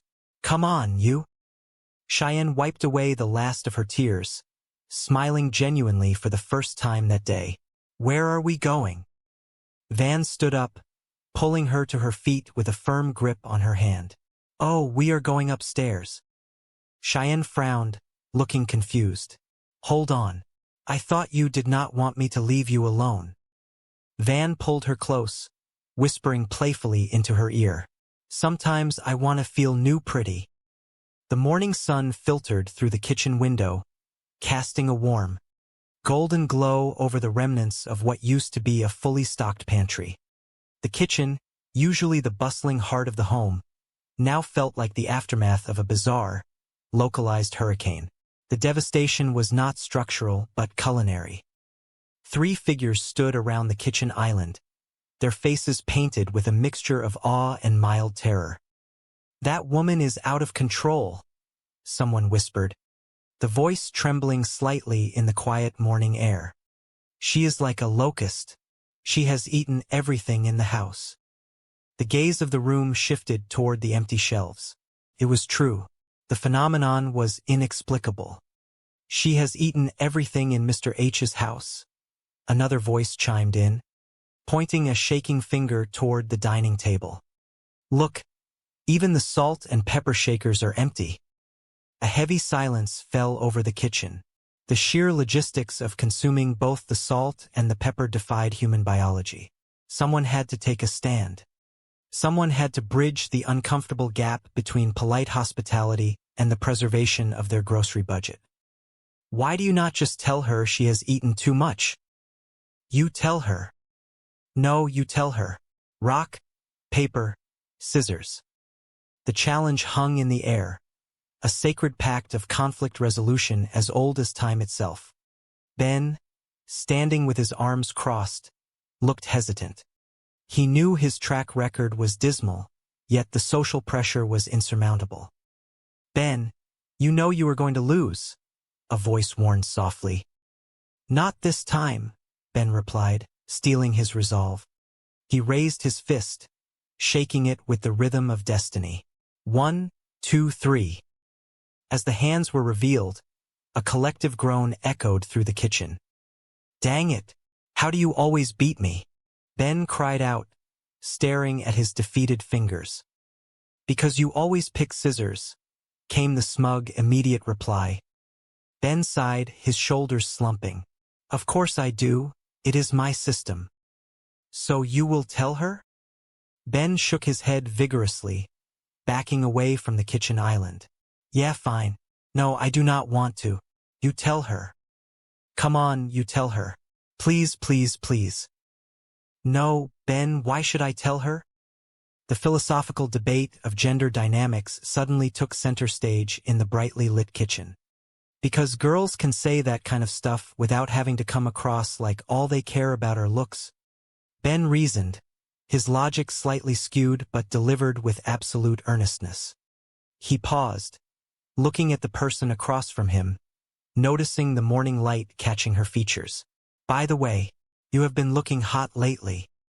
A small, flattered smile broke the tension. Oh, you! Before the domestic dispute could escalate further, the front door swung open with a melodic creak, followed by the familiar, commanding presence of the family matriarch. Reba walked in, carrying a large, flat cardboard box that radiated the comforting scent of baked dough, melted cheese, and oregano. Look, sweetie, why do I not tell her? Reba offered, her voice a soothing balm over the anxious household. Thank you. The kitchen inhabitants breathed in unison. Reba set the box down on the counter with a triumphant thud. Hey, guess who Luigi gave the free pizza to? Luigi does not have to roll it out of the bed every morning. The children exchanged glances. While free food was a cornerstone of their survival strategy, the timing seemed contradictory to their current crisis. You know, Mom, we really do not need another pizza.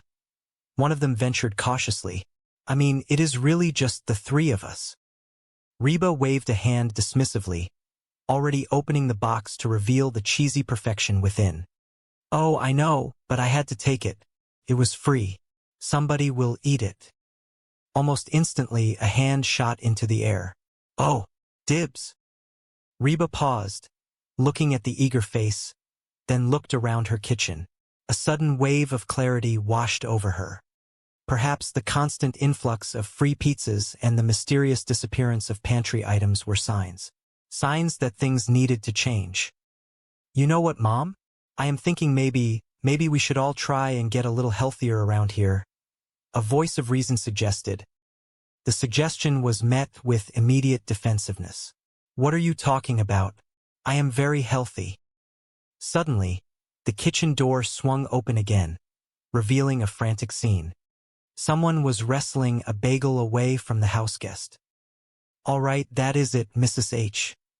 Drop it, Mrs. H. Drop it, drop it, drop it. The struggle was brief but intense. Drop it, Mrs. H. I cannot stand to see you do this to yourself. It is like you are trying to eat yourself to death. Why?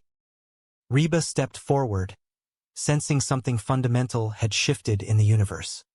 She looked closely at the woman before her. The energy was different. The aura was vibrant. What happened to you? What is different? And then, as if stepping out of a miraculous revelation, the guest threw her arms wide, a brilliant, dazzling smile illuminating her face. Yoo-hoo! I am here, and I am thin. The declaration hit the room like a shockwave. Yeah, thin is a stick, and dumb is one, someone muttered under their breath. The disbelief was palpable. Yikes! What is eating Cooper grape? Look at that. They look like the number 10. For a brief, delirious moment, a voice from the corner whispered, Oh, thank God it was just a nightmare. But the exuberant voice echoed again, shattering the illusion of a dream. Yoo-hoo! I am here, and I am thin. And the nightmare continues. The muttered response came, heavy with dramatic dread. Reba stood in the center of her home, her mind swirling. A familiar melody drifted through her consciousness, a testament to her resilience. My roots are planted in the past, though my life is changing fast. Who I am is who I want to be. A single mom who works too hard, who loves her kids and never stops, with gentle hands and the heart of a fighter. I am a survivor. The morning routine shifted violently from its usual course. Mom, make us some pancakes, a sleepy voice demanded from the hallway. Reba straightened her spine, a newfound determination gleaming in her eyes. No, I am making everyone a power smoothie. And this afternoon, I am taking a power walk. The kitchen erupted in disbelief. Van, leaning casually against the doorframe, let out a scoff. Power walk? Oh, forget your power cane. Van, that is not nice, Shine chided, though a smile tugged at her lips. Mom does aerobics. She could shatter her hip, Van countered cheerfully. Reba narrowed her eyes, grabbing a handful of kale. And yet, in the blink of an eye, I can make you both homeless. Before the smoothie debate could conclude, the front door burst open once more, bringing with it a gust of energetic wind and the new, transformed Barbara Jean. Hey, everybody. I am here and I am. Oh, Shut up and have a donut. A weary voice groaned from the table. Barbara Jean glided into the room, relented, holding up her hands. I do not know if they are having an affair or not, but if they keep working out like that, they might be having a baby. Brock staggered backward, sinking into the nearest armchair as if his legs had given out. He buried his face in his hands, his worst fears seemingly confirmed. Man, I knew there was something going on. At that exact moment, the front door swung open, and Barbara Jean sauntered into the house, her post-workout glow radiating throughout the room. Hey, everybody, Barbara Jean sang out cheerfully, completely unaware of the tense atmosphere. I am here and I am saying, well, oh hi honey.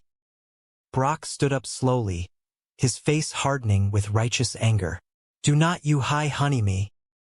Barbara Jean stopped in her tracks, her smile faltering. What are you talking about? Brock pointed a trembling finger at her.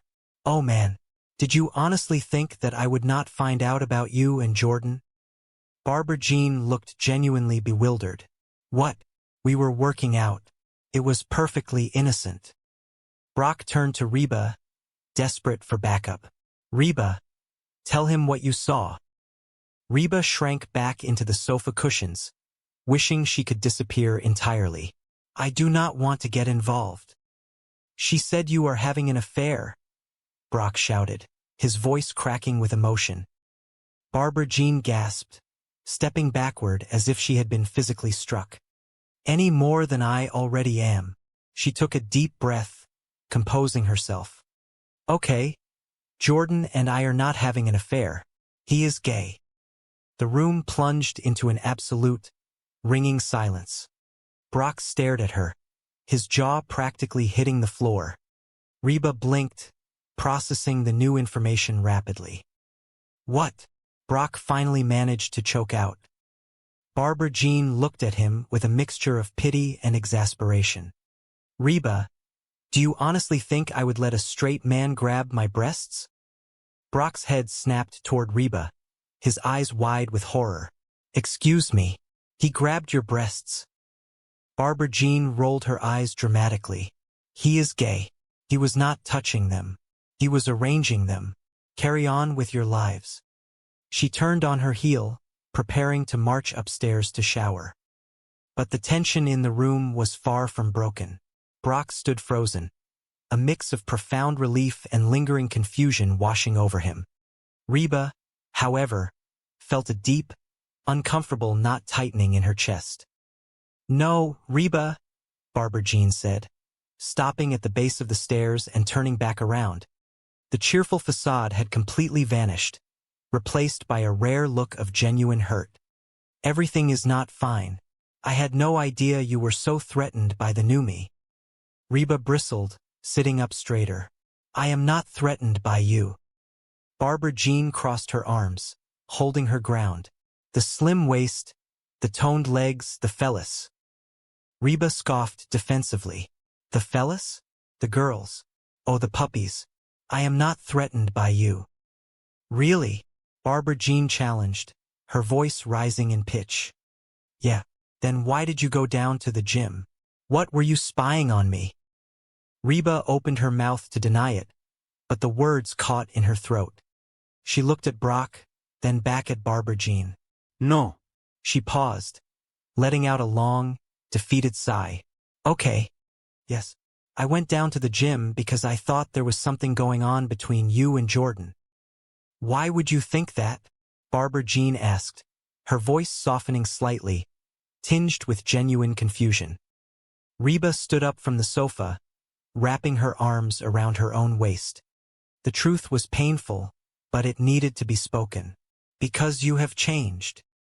I have not, Barbara Jean protested vehemently. Yes, you have, Reba countered, stepping closer. Ever since you lost all that weight, you are pushy and obnoxious, and you always want to be the center of attention. Barbara Jean threw her hands in the air, a look of profound vindication on her face. Hello? I have always been that way. Brock, who had been watching this exchange like a tennis match, nodded slowly. She kind of got a point there. Reba ignored him, keeping her focus entirely on Barbara Jean. Yeah, well, something has changed, Barbara Jean. Barbara Jean's expression softened into a look of quiet understanding. Yeah, the way you guys look at me, I am still the same Barbara Jean I always was. I am just less winded. Reba looked at the floor, the truth of Barbara Jean's words striking a deep, uncomfortable chord within her. The physical transformation had been massive, yes, but the core of the woman remained the same loud, enthusiastic, slightly overbearing person she had always known. The real change had not been in Barbara Jean, but in how Reba perceived her. The weight loss had stripped away a layer of Reba's own comfort, a quiet superiority she had held onto without even realizing it. I know she might be right, Brock murmured softly from his armchair. Could be us. I am sorry, honey, Barbara Jean said softly, looking at Brock. Reba just got me all worked up. That is. Reba held up a hand, stopping her. She took a deep breath, forcing herself to look Barbara Jean directly in the eyes. It was time for absolute honesty. Look, Barbara Jean, the truth is I think I went down to the gym almost hoping that I would find you doing something wrong. Barbara Jean blinked, surprised by the admission. You know, anything, so I could feel superior to you and your skinny butt. So, I am sorry. A beat of silence passed, and then, slowly, a massive, brilliant smile spread across Barbara Jean's face. The hurt vanished, replaced by a radiant glow of pure, unadulterated joy. Sorry. Barbara Jean squealed, clasping her hands tightly together in front of her chest. Yeah, this is great. For the first time since we have known each other, you want to be me. Reba's eyes widened in horror. The sentiment was nice, but the conclusion was entirely inaccurate. I do not want to be you. Barbara Jean ignored her completely, dancing a little jig of happiness. I know. It is even better. You want to look like me. Without waiting for a response, she spun around and sprinted toward the kitchen. Hey, where are you going? Just gonna go grab something to eat. I will see you next year. Reba stood in the center of the living room, watching the doorway long after Barbara Jean had disappeared. She slowly sank back down onto the sofa, a reluctant, wry smile tugging at the corners of her mouth. She had tried to be the bigger person, and somehow, she had just given Barbara Jean the greatest ego boost of her entire life. Upstairs, in a completely different kind of domestic crisis, Van was sitting on the edge of the bed, intensely focused on the small television screen mounted on the wall. The bedroom door creaked open, and Cheyenne slipped inside, her head cast downward, her hands fidgeting nervously behind her back. Hey, buddy, Van said, his eyes glued to the screen. What are we watching?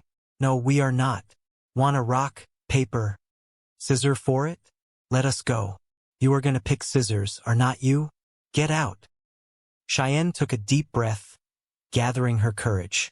Hey, honey. Hey, baby. I need to talk to you. Van waved a hand dismissively, completely engrossed in the game on the screen. Oh, honey. I just got the television.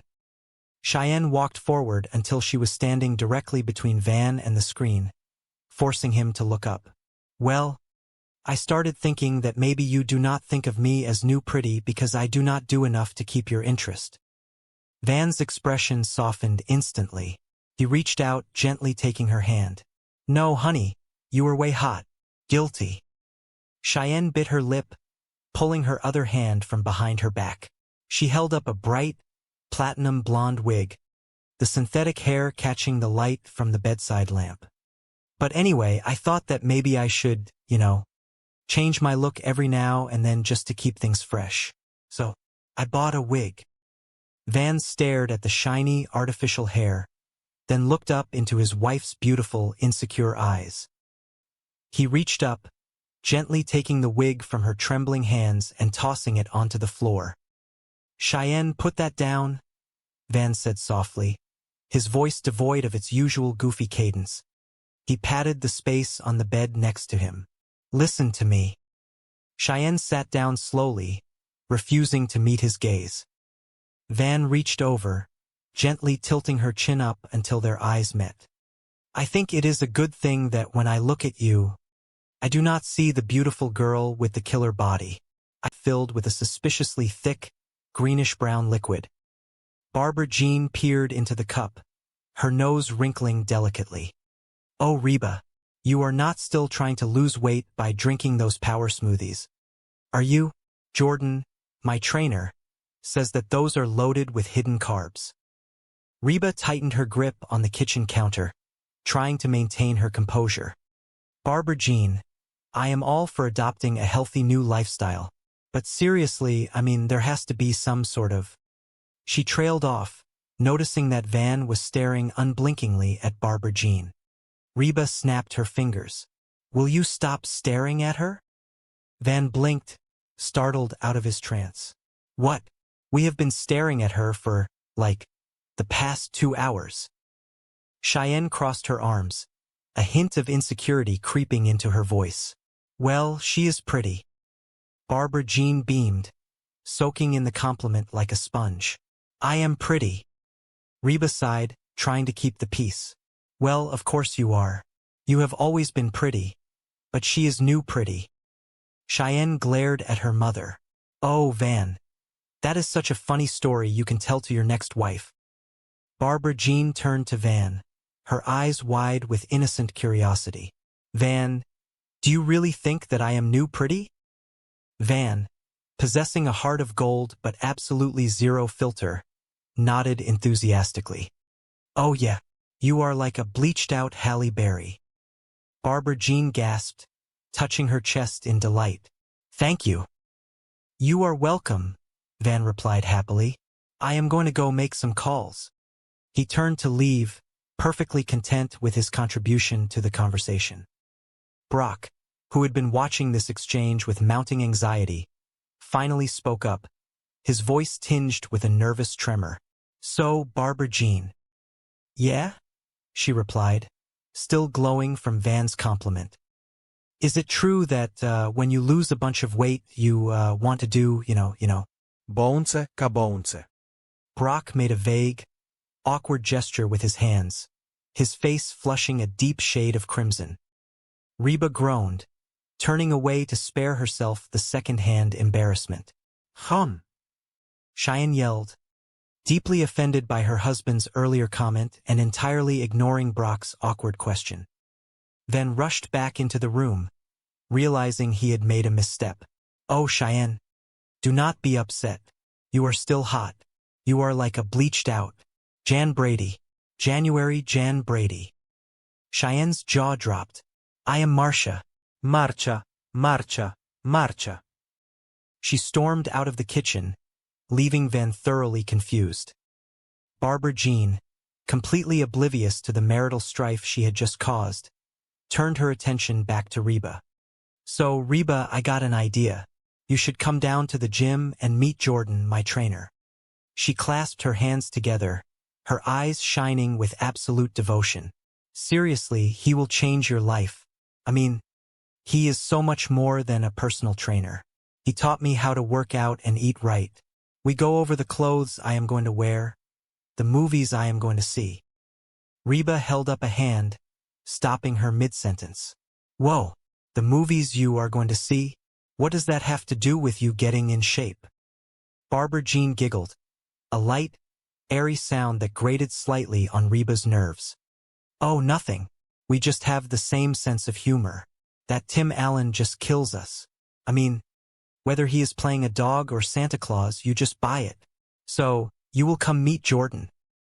Reba took a slow, deliberate sip of her thick, green smoothie. No. Barbara Jean pouted, stepping closer.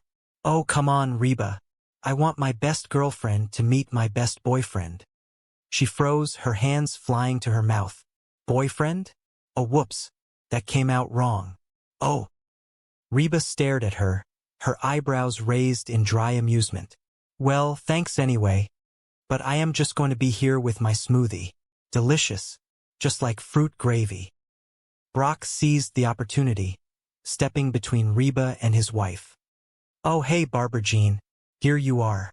Listen, how would you like to go out and grab a quick lunch? Just the two of us. Barbara Jean looked at her watch, shaking her head apologetically.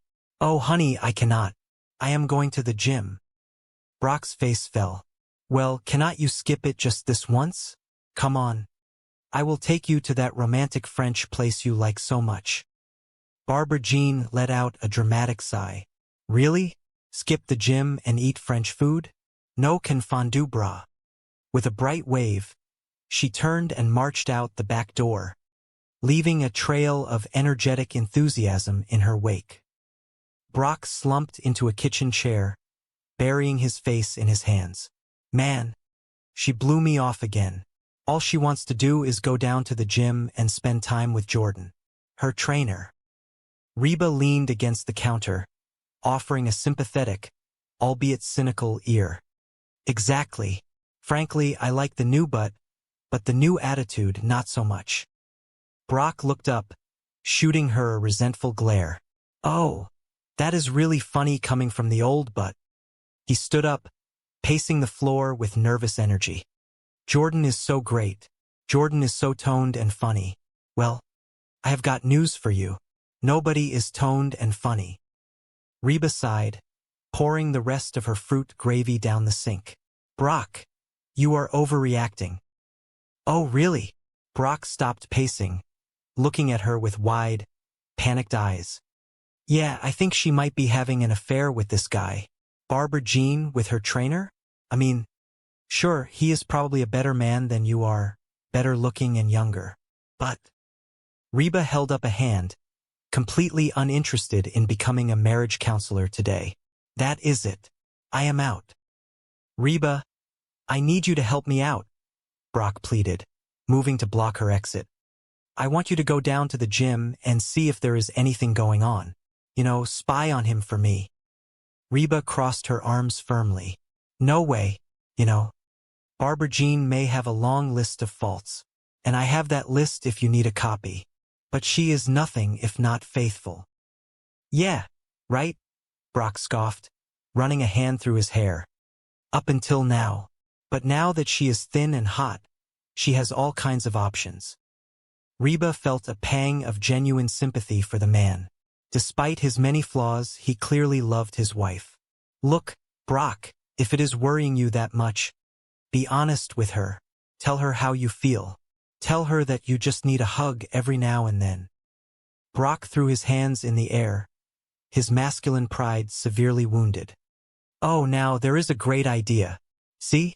Why, since my competition is a macho, muscular dude, I should go the other way and appear all weak and whiny. Your solutions are ridiculous. Reba makes me to spy on those. Stupid. He pointed an accusing finger at her half-empty blender cup. Hard to believe they are supposed to be good for you. Before Reba could respond, Van sauntered back into the kitchen, entirely recovered from his earlier blunder. Hey, Mrs. H, you off for your power walk? Man, I love old people. Power walking, moving along, swinging their arms, like there is a big sale for false teeth. Reba fixed him with a stare that could freeze water. No, I am not going for my power walk. This whole physical thing is getting everybody acting wacko. Van grabbed an apple from the fruit bowl, taking a loud crunch. What do you mean? Reba gestured toward the living room, where Brock was currently brooding. Well, your dad thinks that the guy who gave Barbara Jean her new body is wanting to take a forespin. Von chewed thoughtfully. He probably does. Reba looked at him, surprised by his immediate agreement. What are you talking about? Van swallowed, leaning forward with the air of a philosopher dispensing ancient wisdom. Guys are pigs. They are dogs. They are all animals. They just care about hot women. They are hot dogs. He nodded, immensely pleased with his own metaphor. My point is that when you have got a hot lady, you have got to keep your guard up at all times. I used to. Cheyenne, who had quietly re-entered the room to retrieve her tea, froze. You used to? Van spun around, his eyes widening in panic as he realized his fatal error. No, baby, do not take it like that. It is just that I have grown into a mature, stable individual. That is all. Cheyenne narrowed her eyes, completely unconvinced. Well, I do not like it. She turned on her heel and stomped out of the room for the second time that morning. Van slumped against the counter, letting out then up at his beautiful wife. He reached out and gently took the awful thing from her hands, tossing it onto the floor. Cheyenne, put that down. Listen to me. He moved closer, looking deep into her eyes, his voice steady, serious, and filled with a profound, unwavering love. I think it is a good thing that when I look at you, I do not see the beautiful girl with the killer bod. I see my wife, and I am attracted to her whether she is all dressed up, ready to go out, or just sitting on the couch wearing those washed-up flannel pajamas. Cheyenne sniffled again, a small smile finally breaking through her tears. Really? Yeah, Van said, smiling back at her, his eyes warm and completely honest. You are beautiful to me because of who you are. Cheyenne leaned her head against his shoulder, letting out a long, happy sigh. I feel kind of stupid. Van wrapped his arm around her, holding her close. That is also who you are, and I love it. Come on, you. Where are we going? Cheyenne stood up, pulling him by the hand, her confidence fully restored. Oh, we are going upstairs.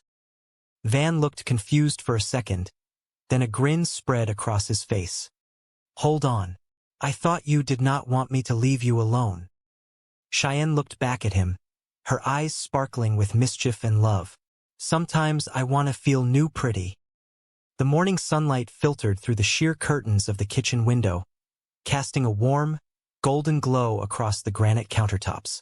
It was a perfectly ordinary morning, save for the unmistakable tension hovering in the air between the two young men standing near the center island. Ben leaned against the counter, his eyes wide with a mixture of awe and sheer terror as he surveyed the empty pantry shelves. Beside him, Van shook his head, his expression mirroring a profound sense of disbelief. That woman is out of control, Ben whispered, leaning in closer as if the walls had ears. She is like a locust. She has eaten everything in the house. Van crossed his arms over his chest, his brow furrowed in serious contemplation. She has eaten everything in Mr. H's house. Look, even the salt and pepper shakers are empty. He picked up the small glass shaker, tipping it upside down to prove his point. Not a single grain fell. He set it back down with a gentle clink. Why do you not just tell her she has eaten too much? Ben practically jumped back, his hands raised in immediate surrender. You tell her. No, you tell her, Van countered, standing his ground. He held out his fist, a glint of competitive fire in his eyes. Rock, paper, scissors. Ben, you know you are going to lose. Ben straightened his posture, refusing to be intimidated. Not this time. They pumped their fists in unison, the ancient method of settling disputes commencing. 1, 2, 3. Van threw out his index and middle fingers. Ben, tragically, had formed a flat palm. Dang it, Ben exclaimed, dropping his head in defeat. How do you always beat me? Van smirked, a look of pure, unadulterated triumph washing over his features. Because you always pick scissors. Of course I do, Ben grumbled, crossing his arms defensively. It is my system. So, you will tell her. Van's triumphant smile vanished instantly. The reality of the situation crashed down upon him. Yeah, fine, he muttered, before immediately backtracking. No, I do not want to. You tell her, Ben pleaded, sensing his opening. Come on, you tell her, Van begged in return, his voice rising in desperation. Please, please, please. Ben shook his head adamantly. No, Van. Why should I tell her? Because girls can say that kind of stuff without having to come across like all they care about are looks. Ben paused, observing Vanessa's desperate expression, and decided to offer a completely random compliment to soften the blow. By the way, you have been looking hot lately. Van blinked, momentarily distracted from the impending doom of confronting their endlessly hungry guest. A soft smile graced his lips. Oh, you. Before the boys could continue their debate, the back door swung open, and the undisputed matriarch of the household stepped inside. Reba carried a large, flat cardboard box in her arms, her face radiating a weary but triumphant maternal energy. Look, sweetie, Reba said, setting the box down on the counter with a soft thud. Why do I not tell her? Both boys exhaled simultaneously, a massive wave of relief washing over them. Thank you, they chorused, stepping back from the counter as if escaping a trap. Reba clapped her hands together, a bright, slightly forced smile on her face. Hey, guess who Luigi gave the free pizza to? Luigi does not have to roll it out of the bed every morning. Cheyenne, who had just wandered into the kitchen nursing a cup of tea, looked at the greasy cardboard box with a mixture of hesitation and mild disgust.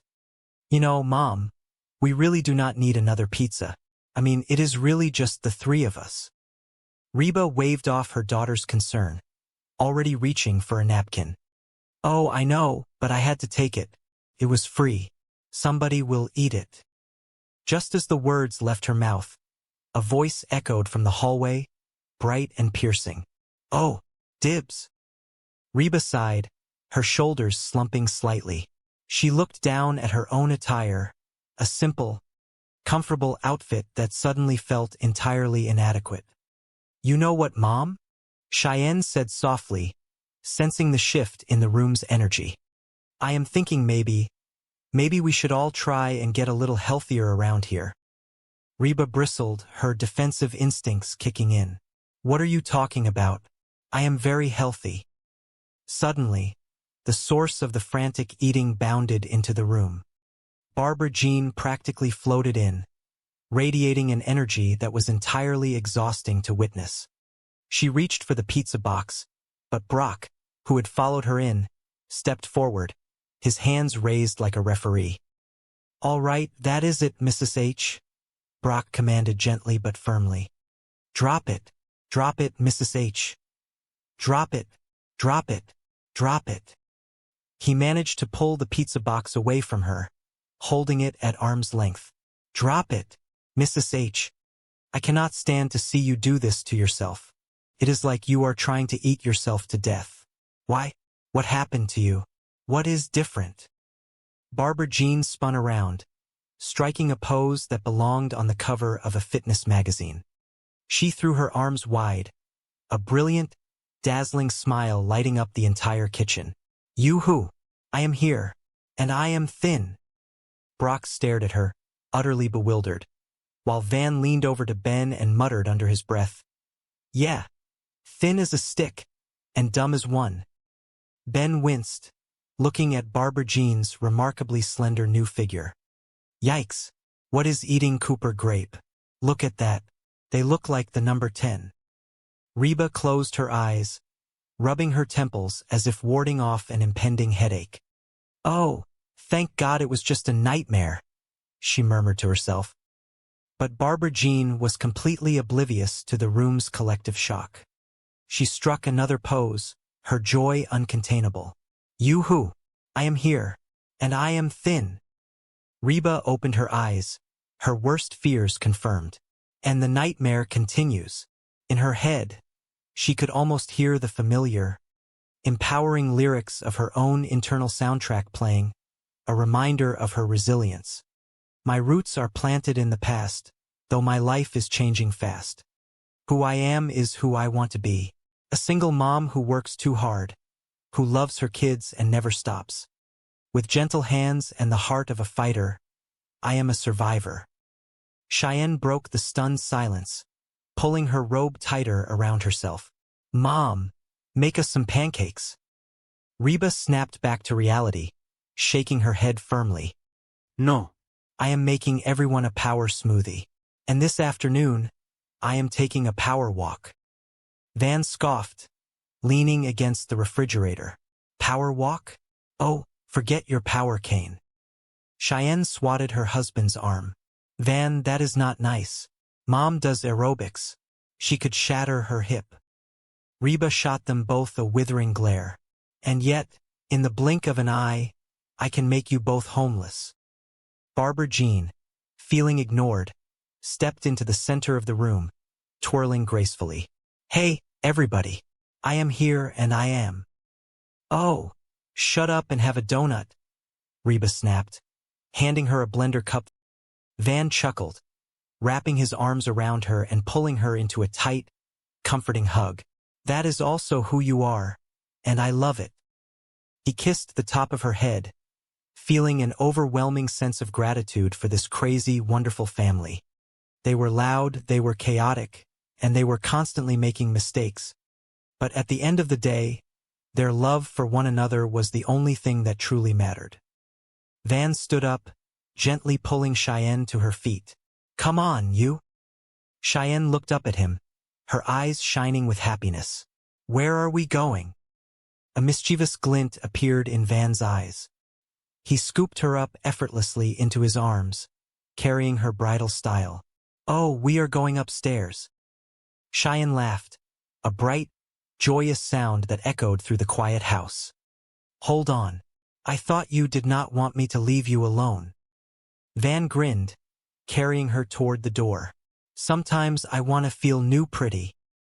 As they disappeared down the hallway, the house finally settled into a peaceful, contented silence. The chaotic day had come to a close, leaving behind valuable lessons about self-acceptance, trust, and the enduring power of true, unconditional love. In this household, no matter what ridiculous situations arose, they would always face them together, armed with laughter, forgiveness, and an unbreakable bond that was far stronger than any insecurity or misunderstanding. And perhaps most importantly, they had learned that true beauty was never found in a gym, or a magic smoothie, or even a pink wig, but in the eyes of the people who loved you exactly the way you were. The morning sun filtered through the sheer curtains of the kitchen window, casting a warm, golden glow over a room that was currently the epicenter of a quiet, yet intense, domestic crisis. The cabinets stood open, revealing bare shelves that looked as though they had been swept clean by a gentle but thorough tornado. Standing in the center of the kitchen, the family members exchanged looks of utter disbelief. That woman is completely out of control, someone whispered fiercely, leaning against the kitchen island and gesturing wildly toward the empty pantry. She is exactly like a locust. She has eaten absolutely everything in the house. Another member of the household crossed their arms, nodding in solemn agreement. She has eaten everything in Mr. H's house, too. Look over there. Even the salt and pepper shakers are completely empty. Why do you not just tell her that she has eaten far too much? You tell her. No, you tell her. Let us settle this the old-fashioned way. Rock, paper, scissors. Ben, you know you are going to lose. Ben squared his shoulders, determination flashing in his eyes. Not this time. Are you ready? 1, 2, 3. The hands were thrown. A collective groan echoed from Ben. Dang it. How do you always manage to beat me every single time? Because you always pick scissors, came the smug reply. Of course I do. It is my foolproof system. So, you will be the one to tell her? Yes, fine. Actually, no, I do not want to. You tell her. Come on, please, you tell her. Please, please, please. Ben shook his head adamantly. No, why should I be the one to tell her? Because girls can say that kind of stuff without having to come across like all they care about are looks.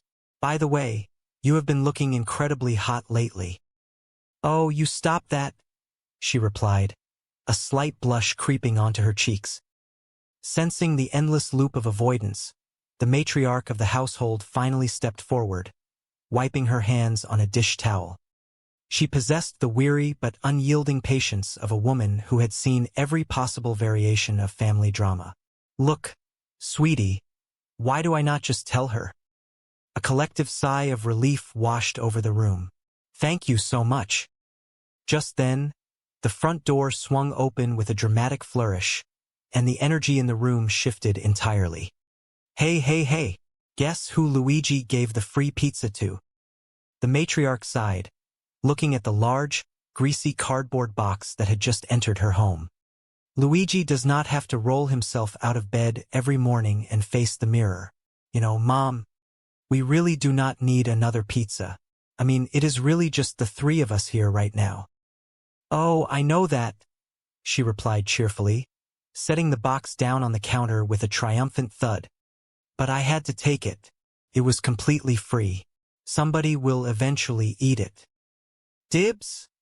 A voice called out immediately from the corner. The matriarch rubbed her temples, feeling a sudden urge to establish order in this chaotic environment. You know what, Mom? I am thinking that maybe, just maybe, we should all try and get a little bit healthier around here. Her mother looked at her as if she had just suggested they all move to the moon. What are you talking about? I am a very healthy person. Before the debate could escalate, a new commotion started. A small, furry creature was attempting to make off with a discarded crust. All right, that is it, Mrs. H. Drop it.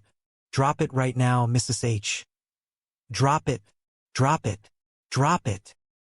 The dog reluctantly released the prize. The matriarch knelt down, looking into the soulful eyes of the animal. Mrs. H. I simply cannot stand to see you do this to yourself day after day. It is like you are actively trying to eat yourself to death. Why do you do this? What happened to you? What is different? Before she could delve deeper into the canine psychology, a bright, piercing voice echoed from the hallway. You who? I am here, and I am thin. The family froze. The matriarch blinked, processing the spectacle before her. It was as if a completely different person had walked into the room. Yeah, thin as a stick, and dumb as one, a sarcastic voice muttered from the background. Yikes, what is eating Cooper grape? Someone whispered, wide-eyed. Look at that, they look exactly like the number 10. The matriarch pinched the bridge of her nose. Oh, thank God, I thought it was just a terrible nightmare. You who? I am here, and I am thin, the bright voice repeated, oblivious to the stunned silence. And the nightmare continues, the matriarch murmured under her breath. The next morning arrived with a completely different agenda. The matriarch was determined to turn the tide of poor dietary choices. She stood at the kitchen counter, armed with a blender, an assortment of raw vegetables, and a steely resolve. She hummed a tune to herself, a song about roots planted in the past, a life changing fast, and being a single mother who works incredibly hard, loves her children, and never stops fighting. It was her personal anthem of survival. Mom, please make us some pancakes, a sleepy voice pleaded from the kitchen table.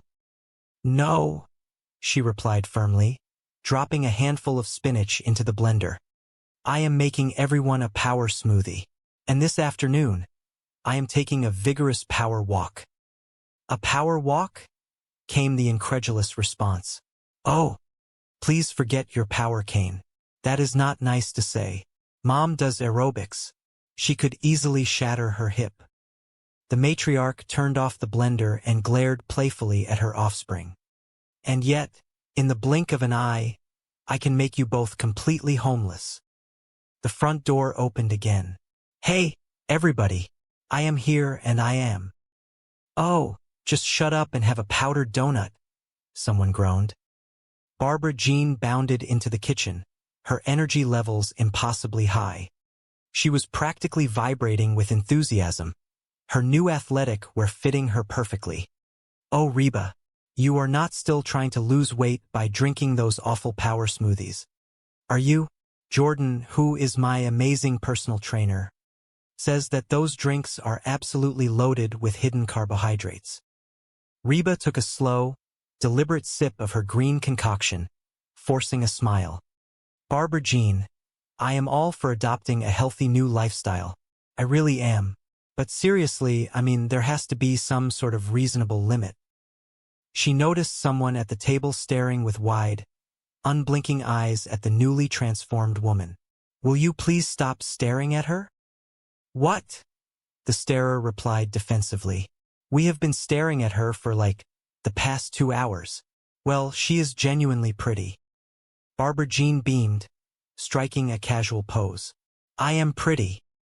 Reba sighed softly. Well, of course you are pretty. You have always been a pretty woman. But she means you are new pretty. A younger man walked into the kitchen, catching the end of the conversation. Oh, that is such a funny story you can tell to your next wife, having an affair. She paused, letting the silence build for maximum dramatic effect. He is gay. Brock froze, his finger still pointing in the air. His brain seemed to short-circuit as he processed this new, entirely unexpected information. What? Barbara Jean turned to Reba, her hands resting firmly on her hips. Her tone was sharp and laced with righteous anger. Reba, do you honestly think I would let a straight man grab my breasts? Brock let out a tiny, high-pitched squeak. Excuse me, he grabbed your breasts. He is gay, Barbara Jean repeated loudly, as if speaking to a small, stubborn child. He was not touching them, Reba interjected quickly, trying to calm the escalating situation and clarify the anatomical logistics of the bizarre stretching routine she had witnessed. He was arranging them. Carry on with your lives. Brock exhaled a massive sigh of relief, his entire body deflating like a punctured balloon. He reached out, trying to take Barbara Jean's hand. No, Reba, everything is not fine. Barbara Jean pulled her hand away, stepping back. Her eyes were flashing with hurt and anger. She had worked so hard to improve herself, and the people she loved the most were treating her like a criminal. I had no idea you were so threatened by the new me, she said, her voice shaking slightly with emotion. The slim waist, the toned legs, the phallus. Brock blinked, totally lost. The phallus. The girls, Barbara Jean clarified impatiently. Brock was still lost. Oh, the puppies. Barbara Jean rolled her eyes, turning her frustration solely onto her husband. I am not threatened by you. Really? Brock challenged, his own defensive instincts flaring up again. Yeah. Then why did you go down to the gym? Brock demanded, crossing his arms over his chest. What, were you spying on me? Barbara Jean looked away, a flicker of guilt crossing her face. No, she sighed, realizing she could not lie to him. Okay. Yes, I went down to the gym because I thought there was something going on between you and Jordan.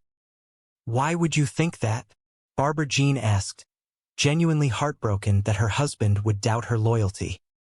Because you have changed? Brock stated simply, the truth finally spilling out into the open air. I have not, Barbara Jean protested, tears beginning to prick at the corners of her eyes. Yes, you have, Brock insisted gently, his anger melting away into sadness. Ever since you lost all that weight, you are pushy and obnoxious, and you always want to be the center of attention. Barbara Jean stared at him for a long moment. Then, a slow, completely unbothered smile spread across her face. Hello? I have always been that way. From the corner of the room, Reba nodded slowly in agreement. She kind of got a point there. Brock let out a soft chuckle, realizing she was absolutely right. The core of who she was had not changed at all. She was merely louder and prouder now that she felt comfortable in her own skin.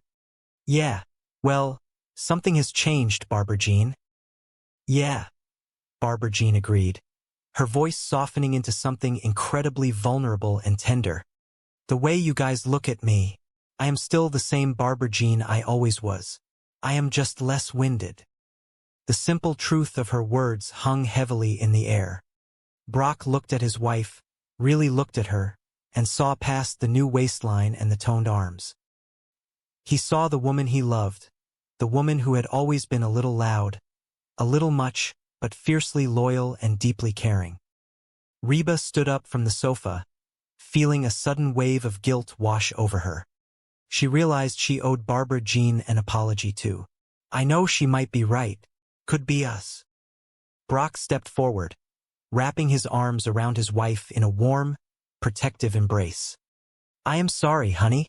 Reba just got me all worked up. That is. Reba started to object, but stopped herself. It was true. She had fed Brock's paranoia. She walked over to the couple, her expression sincere. Look, Barbara Jean. The truth is I think I went down to the gym almost hoping that I would find you doing something wrong. Barbara Jean looked at her, confused. You know, anything, so I could feel superior to you and your skinny butt. So, I am sorry. A bright, joyous smile illuminated Barbara Jean's face. The apology had the exact opposite effect Reba had intended. Sorry. Yeah, Reba confirmed, feeling terrible. This is great, Barbara Jean squealed, clapping her hands together in sheer delight. For the first time since we have known each other, you want to be me. Reba recoiled instantly, horrified by the conclusion. I do not want to be you. I know, Barbara Jean laughed, entirely unfazed. It is even better. You want to look like me. Reba let out an exasperated groan, throwing her hands up in the air in defeat.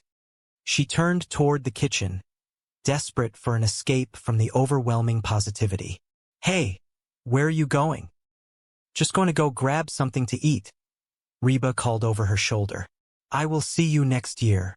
She disappeared through the swinging door, leaving the happy couple alone in the living room to reconnect and heal. Meanwhile, upstairs in the quiet sanctuary of their bedroom, a different sort of emotional reckoning was taking place. Van was lying comfortably on the large bed, happily clicking the television remote, completely engrossed in a sports game. Cheyenne walked quietly into the room, holding her hands behind her back. She looked nervous, biting her lower lip as she approached the bed. Hey, buddy, what are we watching? Cheyenne asked softly, trying to sound casual. Van did not look away from the bright screen. No, we are not. Want a rock, paper, scissor for it? Let us go. You are going to pick scissors, are not you? Get out. He was playfully talking to the television, completely unaware of his wife's internal turmoil. Hey, honey, Cheyenne tried again, stepping closer. Van finally glanced up, a warm smile spreading across his face. Hey, baby, I need to talk to you. Oh, honey, I just got the television. Van groaned good-naturedly, gesturing toward the game. Cheyenne sat down on the edge of the bed, her shoulders slumping. Well, I started thinking that maybe you do not think of me as new pretty because I do not do enough to keep your interest. Van immediately dropped the remote, giving her his full attention. His heart sank as he realized how his careless words in the kitchen had hurt her deeply. No, honey, you were way hot. Guilty, he added quickly, wanting to reassure her completely. Cheyenne smiled weakly, pulling her hands from behind her back. She was holding a large, bright pink, synthetic wig. It looked utterly ridiculous, like something a clown would wear to a brightly lit carnival. But anyway, I thought that maybe I should, change my look every now and then just to keep things fresh. So, I bought a wig. Van stared at the fluffy pink monstrosity, his expression softening into a look of profound, mature love. He reached out and gently took the wig from her hands, tossing it onto the floor. He moved closer, taking both of her hands in his. Cheyenne, put that down, Van said gently, his voice rumbling with quiet sincerity. Listen to me. He looked deeply into her eyes, wanting to make sure she heard every single word he was about to say. I think it is a good thing that when I look at you, I do not see the beautiful girl with the killer bod. Cheyenne's face fell, misunderstanding his meaning. She tried to pull her hands away, feeling a fresh sting of tears. But Van held on tighter, refusing to let her go. I see my wife. The simple, powerful words hung in the quiet room. Cheyenne stopped struggling, looking up at him with wide, watery eyes.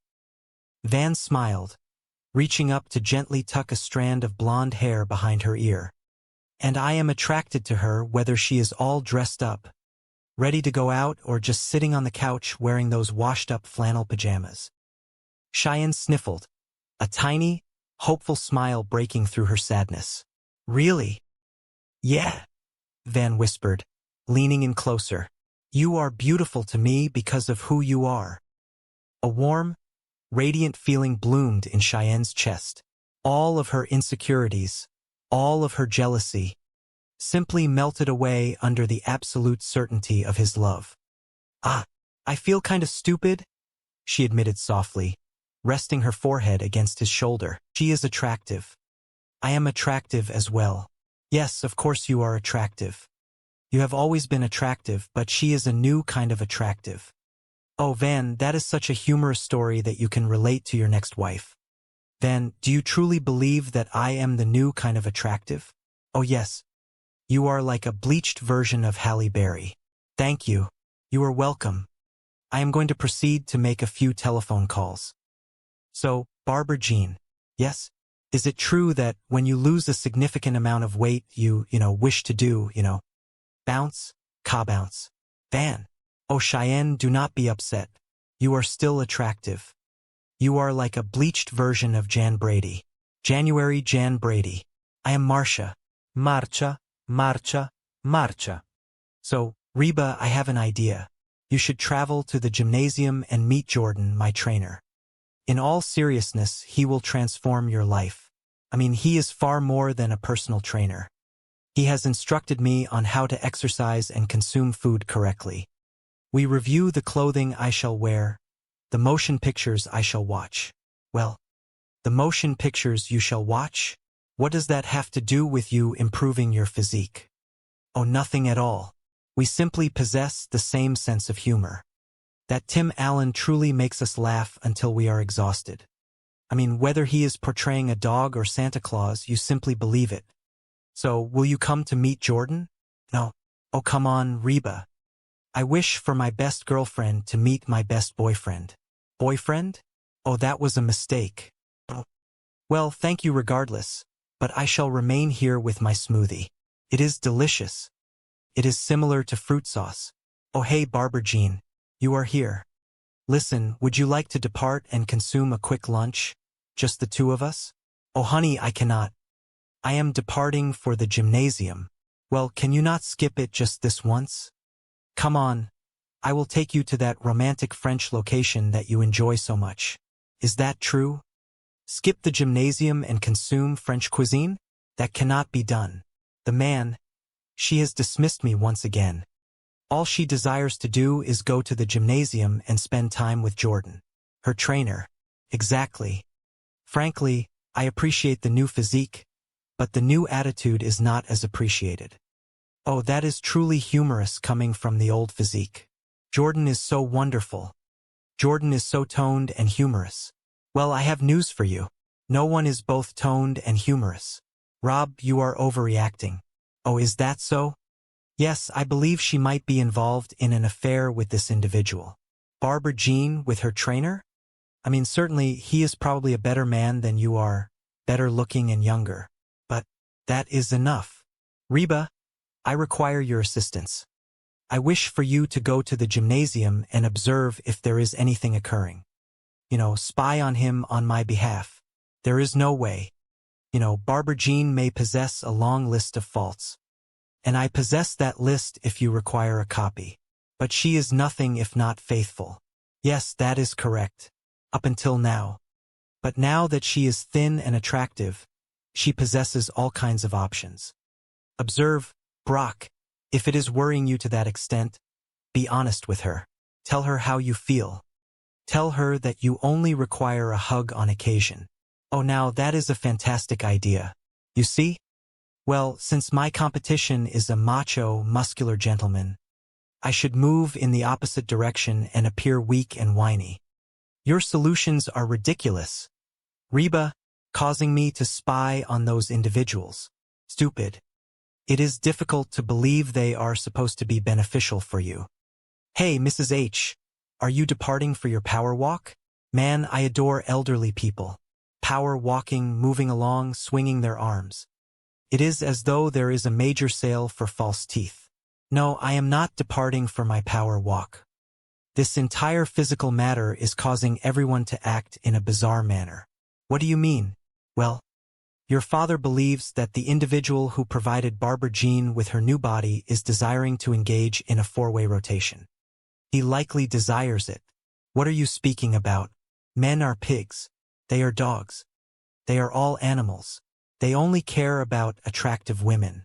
They are hot dogs. My point is that when you possess an attractive lady, you must remain vigilant at all times. I used to be that way. You used to be? No, baby, do not perceive it in that manner. It is simply that I have matured into a stable, responsible individual. That is all. Well, I do not enjoy it. Where have you been? I went to acquire something to eat. So, Ben, do you believe that Brock might be correct regarding this trainer? Certainly, this individual could be infatuated with Barbara Jean. But since Barbara Jean is not looking to engage in such activities, there is no problem. And it is obvious that Barbara Jean is not looking for that. Why is this obvious? 2 reasons.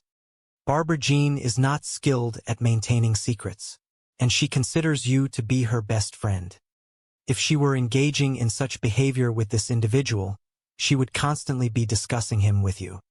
Truly, she would likely even desire for you to meet him. Meet him? Oh, where are you going? I am going to the gymnasium with the remainder of the bizarre individuals. All right. Well, keep those arms swinging. Oh, hey, Reba, you have arrived. Yes. Man, there are many beautiful people around here. You should observe them in the shower. Hey, Jordan. Hey, are you prepared to begin, Barbara Jean? Yes, yes. Hey, you look wonderful in that outfit. Oh, well, the other woman is becoming somewhat baggy. Can you believe her? She accomplished the impossible. She lost all that weight and retained these fellows. Oh, all right, Jordan. Jordan, this is my friend, Reba. Hey, I am Jordan. I am Reba. So, will you join us? Reba? Oh, I do not know. I simply believe that, my companions will simply observe for a short period. Well, Reba, you will not achieve a good physique simply by observing. You are required to sweat a little. Yes, but you individuals must understand. It has been a long period since I have been in a gymnasium such as this, and I do not believe. Hello, there. Barbara Jean, you are truly becoming flexible. Remember when you could not place your leg over my head? Remember when I did not wish to perform that? Is that legal? I mean, is it necessary? It is critical to stretch the muscles before you exercise them. Yes. Otherwise, you could truly harm something. Turn over. Reba, you need to observe this one. This one is my favorite. All right. Now, this provides a good stretch for the back and chest muscles. One should really perform this once per day. Oh, I would perform it all day if I could. Is this one of those, gymnasiums that maintains the heat at a very high level? I am sweating. Okay. Oh, wow. It is time for some weightlifting. Oh, good. That is sufficient stretching for the moment. Hello. Okay. Knock this out. Yes, that is fine. All right. I believe I have witnessed enough. So, what are your thoughts? Do you have any interest in acquiring a personal trainer? Only if he invites me to dinner first. Are you certain, Reba? In all seriousness, this is one of the best relationships I have ever experienced. Oh, I believe Jordan has his hands full with you. Oh, you are a beginner, Reba. You will begin with Dot. Dot. Yes. This is Reba. She appears to be slightly tense. I would dedicate some additional time to the stretching. Hey, lower yourself down there. So, Did you observe him? What is he like? Is he small? Could I defeat him? He is large, but he is not as large as Dot. So what are your thoughts? Is there something occurring there? Observe, Brock. I was hoping that I could go to the gymnasium and inspect the situation and return and inform you that there is nothing to worry about. But that is enough. Reba, come on. All right. I do not know if they are engaging in an affair or not, but if they continue to exercise in that manner, they might be expecting a baby. Man, I knew there was something occurring.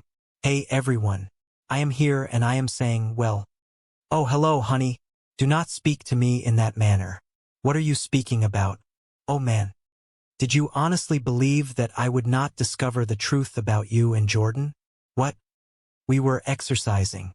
It was perfectly innocent. Reba, inform him of what you witnessed. I do not wish to be involved. She stated that you are engaging in an affair. No more than I already am. All right, Jordan and I are not engaging in an affair. Reba, you need to watch this one. This is my favorite. All right, now this provides a good stretch to the back and chest muscles. You should truly do this once every day. Oh, I would do it all day if I could. You know, is this one of those gyms that keeps the heat on very high? I am sweating. Okay. Oh wow. It is time for some weightlifting. Oh good. That is enough of that stretching. Hello. Okay. Finish this. Yes, okay. All right. You know, I think I have seen enough. So what do you think? Do you have any interest in obtaining a personal trainer? Only if he takes me out to dinner first. Are you certain, Reba? Seriously, this is one of the best relationships I have ever had. Oh, I think Jordan has his hands full with you. Oh, you are a beginner, Reba. You will start with Dot. Dot. Yes. This is Reba. She seems a little tense. I would spend some extra time on the stretching. Hello. Get down there. So, did you see him? What is he like? Is he small? Could I defeat him? He is large, but he is not as large as Dot. So what do you think? Is there something happening there? Look, Brock, I was hoping that I could go down to the gym and check things out, and then return and tell you that there is nothing to worry about. But that is enough. Reba, come on. Okay. I do not know if they are having an affair or not, but if they continue to work out in that manner, they might be having a baby. Man, I knew there was something happening. Hello, everyone. I am here and I am saying, well, oh hello, my dear. Do not say hello, my dear, to me. What are you talking about? Oh man. Did you honestly think that I would not find out about you and Jordan? What? We were working out. It was perfectly innocent. Reba, tell him what you witnessed. I do not want to become involved. She said you are having an affair. No more than I already am. Okay, Jordan and I are not having an affair. He is homosexual. What? Reba, do you honestly think that I would let a heterosexual man touch my breasts? Excuse me, he touched your breasts? He is homosexual. He was not touching them. He was arranging them. Continue with your lives. No, Reba, everything is not fine. I had no idea that you were so threatened by the new me. The slim waist, the toned legs, the fellows. The fellows? The girls. Oh, the puppies. I am not threatened by you. Really? Yes. Then why did you go down to the gym? What, were you spying on me? No. Okay, yes.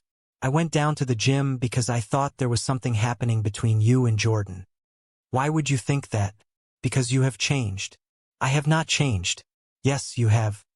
Ever since you lost all that weight, you have been pushy and obnoxious, and you always want to be the center of attention. Hello? I have always been that way. She has a point there. Yes, well, something has changed, Barbara Jean. Yes, the way you all look at me. I am still the same Barbara Jean I have always been. I am just less short of breath. I know she might be correct. Could be us. I am sorry, my dear. Reba just made me very agitated. That is. Look, Barbara Jean. The truth is that I think I went down to the gym almost hoping that I would find you doing something incorrect. You know, anything. So that I could feel superior to you and your thin posture. So, I am sorry. Sorry? Yes. This is great. For the first time since we have known one another, you want to be me. I do not want to be you. I know. It is even better. You want to look like me. Hello, where are you going? I am just going to go and grab something to eat. I will see you next year. Hello, buddy. What are we watching? No, we are not. Do you want to play rock, paper, and scissors for it? Let us go. You are going to choose scissors, are you not? Get out. Hello, my dear. Hello, baby. I need to speak with you. Oh, my dear. I just obtained the television. Well, I started thinking that perhaps you do not think of me as pretty in a new way because I do not do enough to keep your interest. No, my dear, you are very hot. Guilty. But anyway, I thought that perhaps I should, change my appearance from time to time just to keep things fresh. So, purchased a wig. Cheyenne placed that down. Listen to me. I think it is a good thing that when I look at you, I do not see the beautiful girl with the excellent body. I see my wife. And I am attracted to her whether she is dressed up, ready to go out, or just sitting on the couch wearing those washed-out flannel pajamas. Really? Yes. You are beautiful to me because of who you are. I feel rather foolish. That is also who you are, and I love it. Come on, you. Where are we going? Oh, we are going upstairs. Hold on. I thought that you did not want me to leave you alone. Sometimes I want to feel pretty in a new way. The house where the family resided appeared to be buckling under the weight of an intensely strained atmosphere. Within the living room, the remaining members of the family stood in a circle, staring intently at the refrigerator as if it were a dangerous adversary. The woman in question, who was the subject of their constant scrutiny, was described as being akin to a giant grasshopper, methodically scouring every corner of the residence. She had consumed nearly everything within the home. Even the salt and pepper shakers sitting upon the table were entirely empty, not a single grain remaining. The situation had deteriorated to such an extreme that the others felt they were required to intervene. Why do you not speak directly to her and inform her that she has consumed too much? One of them spoke, his voice heavy with a sense of defiance. No, you must be the one to express that sentiment. Let us participate in a game of rock, paper, scissors to determine who shall be the one to confront her. You are well aware that you will lose, another individual responded with absolute certainty. Not this time, I shall win. 1, 2, 3. That is truly regrettable. How is it that you are always capable of defeating me? It is because you always select scissors, as that is my established system. In that case, will you be the one to inform her? Yes, that is fine. No, I do not wish to perform that task. You must be the one to inform her. Please, I implore you. No, why should I be the one to speak to her? It is because women are capable of articulating such things without appearing as though they are solely concerned with appearances. By the way, you have been looking rather attractive lately. Oh, you are too kind. Observe, dear, why do I not speak to her? Thank you. Hey, look, everyone. Guess to whom Luigi gave that free pizza? Luigi does not have to roll it out of bed every single morning. You know, Mother, we truly do not require an additional pizza. I mean, there are only 3 of us here. Oh, I know, but I felt compelled to accept it.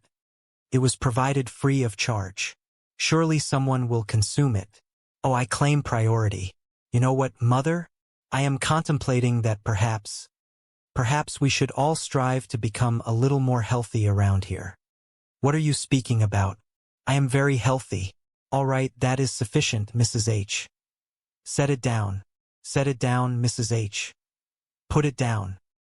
Mrs. H., I cannot endure watching you treat yourself in this manner. It is as though you are attempting to consume yourself to death. Why? What has occurred to you? What is different? I am here, and I have become thin. Yes, thin as a twig, and foolish is another matter entirely. Oh my, what is consuming Cooper grape? Look at that.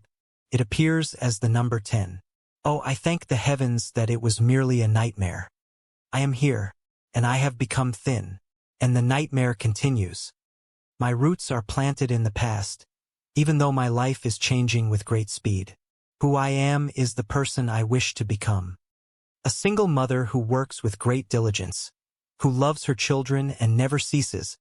With gentle hands and the heart of a warrior, I am a survivor. Mother, please prepare us some pancakes. No, I am preparing a power smoothie for everyone.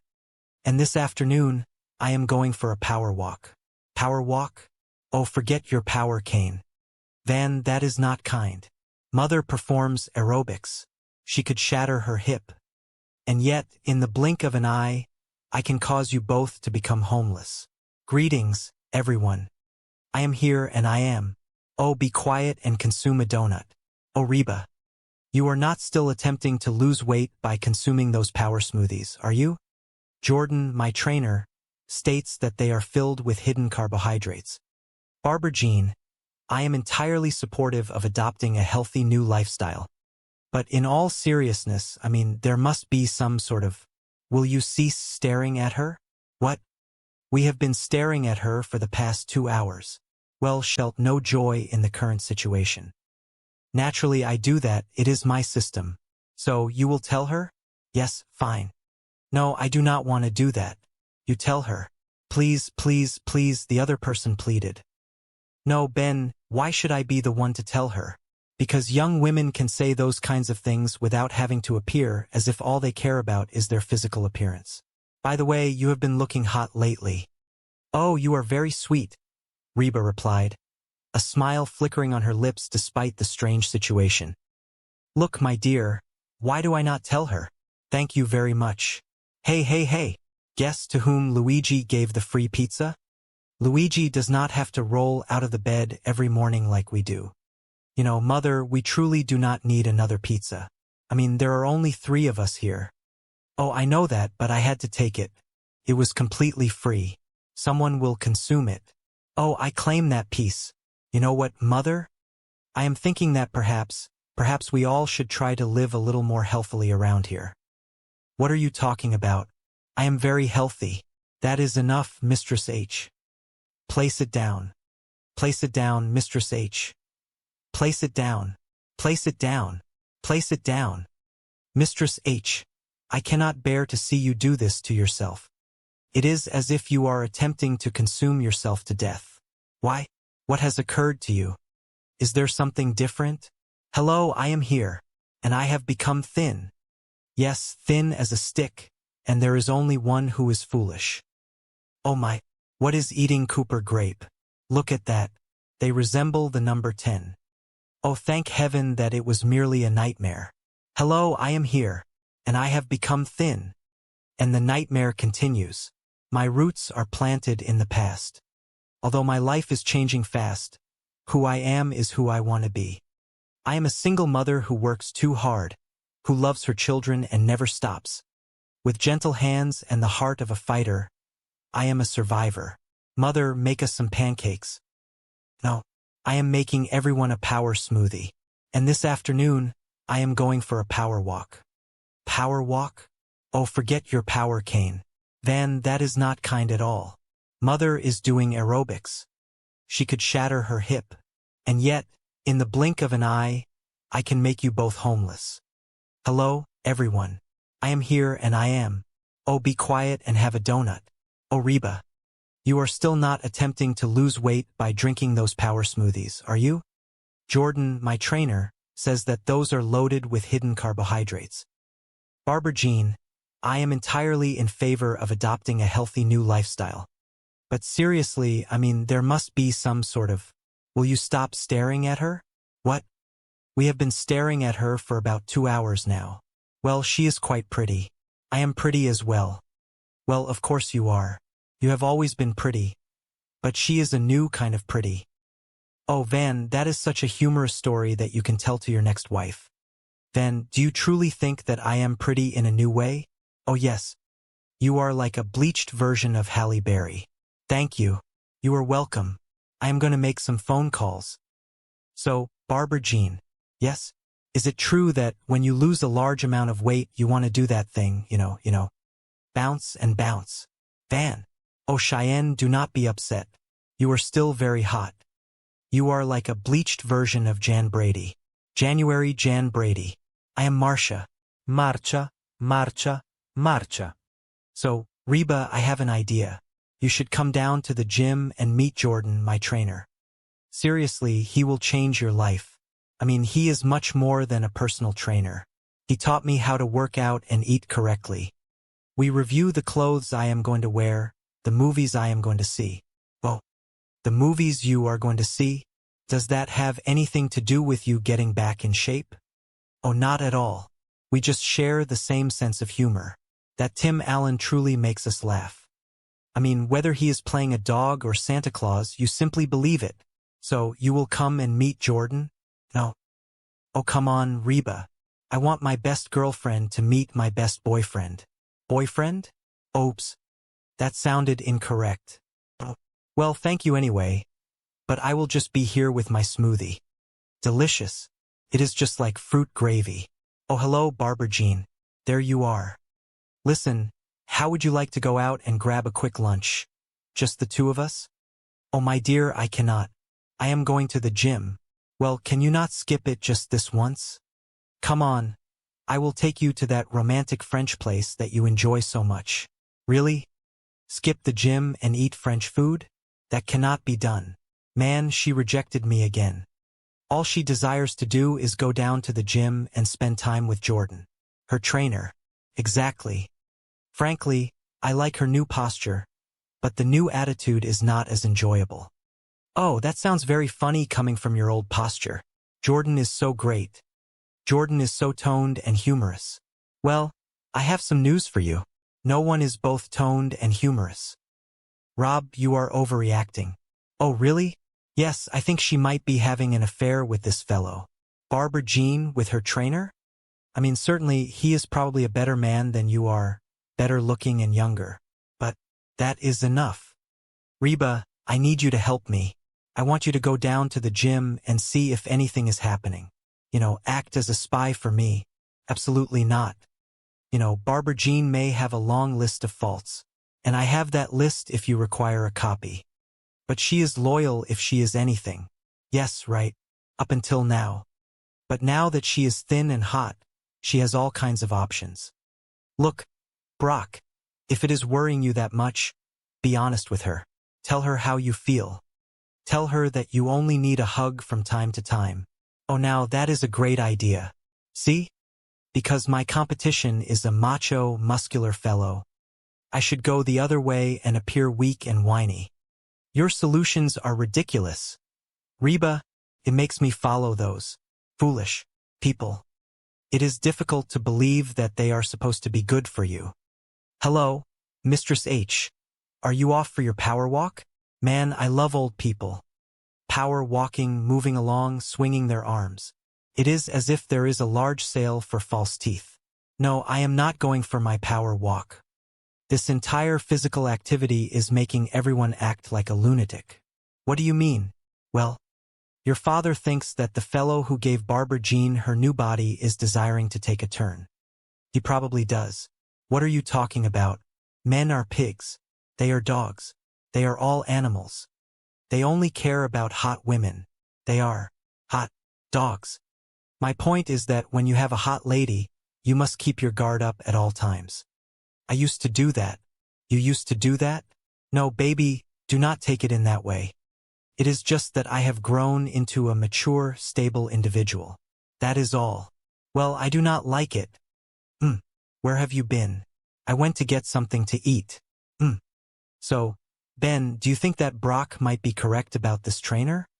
Surely, this fellow could be interested in Barbara Jean. But since Barbara Jean is not looking to play, there is no problem. And it is obvious that Barbara Jean is not looking. Why is this obvious? 2 reasons. Barbara Jean is not skilled at keeping secrets, and she thinks of you as her best friend. If she were behaving dishonestly with this fellow, she would be constantly talking about him to you.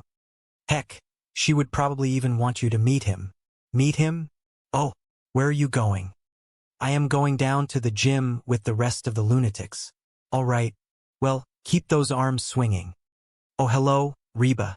You arrived. Yes. Man, there are a lot of beautiful people around here. You should see them in the shower. Hello, Jordan. Hello. Ready to begin, Barber Jean? Yes, yes. Hello, you look great in that outfit. Oh, well, the other one is becoming rather baggy. Can you believe her? She accomplished the impossible. She lost all that weight and kept these fellows. Oh, oh, oh, oh, oh. Okay, Jordan. Jordan, this is my friend, Reba. Hello, I am Jordan. I am Reba. So, are you going to join us, Reba? Oh, I do not know. I just think that my fellows and I will just watch for a while. Well, Reba, you are not going to get into shape by merely watching. You need to sweat a little bit. Yes, but you must understand it has been a while since I have been in a gym like this, and I do not think. Hello, there. Barber Jean, you truly are becoming flexible. Do you remember when you could not place your leg over my head? Do you remember when I did not want to? Is that legal? I mean, is it necessary? It is critical to stretch the muscles before you exercise them. Yes. Otherwise, you could truly harm something. Turn over. Reba sat down on the chair, looking around the room filled with memories. From the toys of Ben to the family photographs hanging on the wall. She smiled slightly. Even though life is always full of unexpected situations, the contradictions that make one want to cry and laugh at the same time, but at the end of the road, she still had her loved ones by her side. And that is the most important thing. Even if the world outside changes as fast as it does, even if there are many new trends that appear, family affection remains the most solid anchor. She sipped her tea, feeling the peace spreading. Everything was fine. The troubles regarding exercising, regarding the trainers, regarding the free pizzas, all were just spices added to this colorful daily life. And Reba, with the bravery of a single mother, a warrior in her own life, knew that she would continue to move forward, facing tomorrow with all the confidence and kindness that she had always preserved. Because in the end, life is not about reaching some perfect standard, but it is about learning to love oneself and those around one, even if they are a little different, even if they sometimes make one annoyed. But that is exactly what life is. A life worth living, worth valuing, and full of gentle laughter. Outside, the sunset began to dye the sky red, carrying a little bit of the chill of the evening. But inside the house, the warmth of love was always present. Reba knew that tomorrow was a new day, with new challenges, new stories waiting. And she was ready, with an open heart, to welcome it all. There was no jealousy, no anxiety, only the understanding and the tolerance remained. Because after all, happiness is not a destination. Happiness is the journey that we go through together, sharing the small joys, laughing at our own clumsiness, and continuing to step forward in sincere love. That is the true value of life that she had, was, and always would value. The household felt like a pressure cooker on the verge of exploding. There was a frantic, restless energy in the air, mostly centered around the kitchen, which had become the stage for a peculiar kind of domestic warfare. That woman, the source of everyone's bewilderment, seemed entirely beyond control. To watch her was to witness a locust in human form. She had consumed everything in the house of Mr. H, leaving nothing but an eerie emptiness where the salt and pepper shakers once stood. Reba stood by the counter, arms crossed, watching the chaos unfold with a mixture of disbelief and irritation. She turned to the others, her eyes narrowing as she asked the question that had been hanging in the room for hours. Why did no one simply tell her that she had consumed entirely too much? The silence that followed was heavy. It was a game of hot potato that no one wanted to win. They stood in a circle, and the unspoken challenge was clear. It was down to a contest of rock, paper, and scissors. Ben, who had navigated enough of these skirmishes to know his fate, sighed as he realized the weight of the moment. He knew the outcome before his hand even moved. 1, 2, 3. His hand curled into the shape of scissors, and just as before, he lost. The group groaned. How did she always manage to defeat him? because he always picked scissors the others mocked. It was his system, he protested, though it was a system that had clearly failed him. The request for someone to intervene grew desperate. Please, please, please, they pleaded with one another, but the hesitation remained. Why should it be them? It was a delicate balance of social dynamics, where they feared that speaking up would make them sound like they cared only about appearances rather than health. By the way, Ben added, turning to Reba with a light-hearted attempt to pivot, you have been looking hot lately. Oh, you, Reba sighed, the annoyance briefly softening. The scene shifted as a new arrival burst through the door, clutching a pizza box with triumphant glee. Luigi had handed over the pizza for free, and the promise of the greasy, cheesy meal brought a momentary pause to the tension. The house was not big enough for this. The children protested, but the mother was insistent. It was free, and that was reason enough to keep it. The conversation inevitably drifted back to the subject of health. One child suggested that they ought to try to live a little healthier, but the suggestion was met with defensive confusion. I am very healthy, the mother declared. It was at this point that the tension peaked. Drop it, the voice of reason commanded, and for a moment, the room held its breath. It was a cry of desperation, a plea for the cycle of excess to end. It felt as though she was trying to eat herself to death, but the question remained. Why? Then, the mood lightened as a familiar, chipper voice announced an arrival. Yoo-hoo! I am here, and I am thin. The contrast was stark. The dream of the thin, vibrant persona seemed to dance in the air, even if others whispered that she was as thin as a stick and twice as dull. It was a nightmare that kept repeating itself, a loop of desire and self-consciousness. The narrative of their lives was changing rapidly. The roots were planted deep in the past, but the branches were reaching for something new. Being a single mother, working until the hands ached, loving the children with a fierce intensity, and maintaining the heart of a fighter. It was a heavy burden, but one she carried with pride. They were survivors. The morning routine was filled with the promise of change. Pancakes were rejected in favor of power smoothies and the promise of a power walk. It was a shift that drew mockery, but underneath the laughter was a genuine concern about the changing dynamics of the family. The air was thick with the need for validation. When the talk turned to the gym and the trainer, Jordan, the jealousy and insecurity became palpable. The idea of a personal trainer changing one's entire world, from clothes to movies, seemed absurd to some, but vital to others, created a divide. They debated, argued, and eventually decided to see for themselves what this new life looked like. The gym was a place of transformation, filled with toned bodies and intense energy.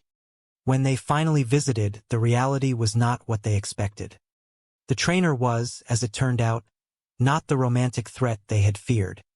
He was entirely different, and the revelation brought a wave of relief and a sharp dose of humility. As they returned home, the dust settled. The jealousy, the spying, and the desperate attempts to be something new were laid bare.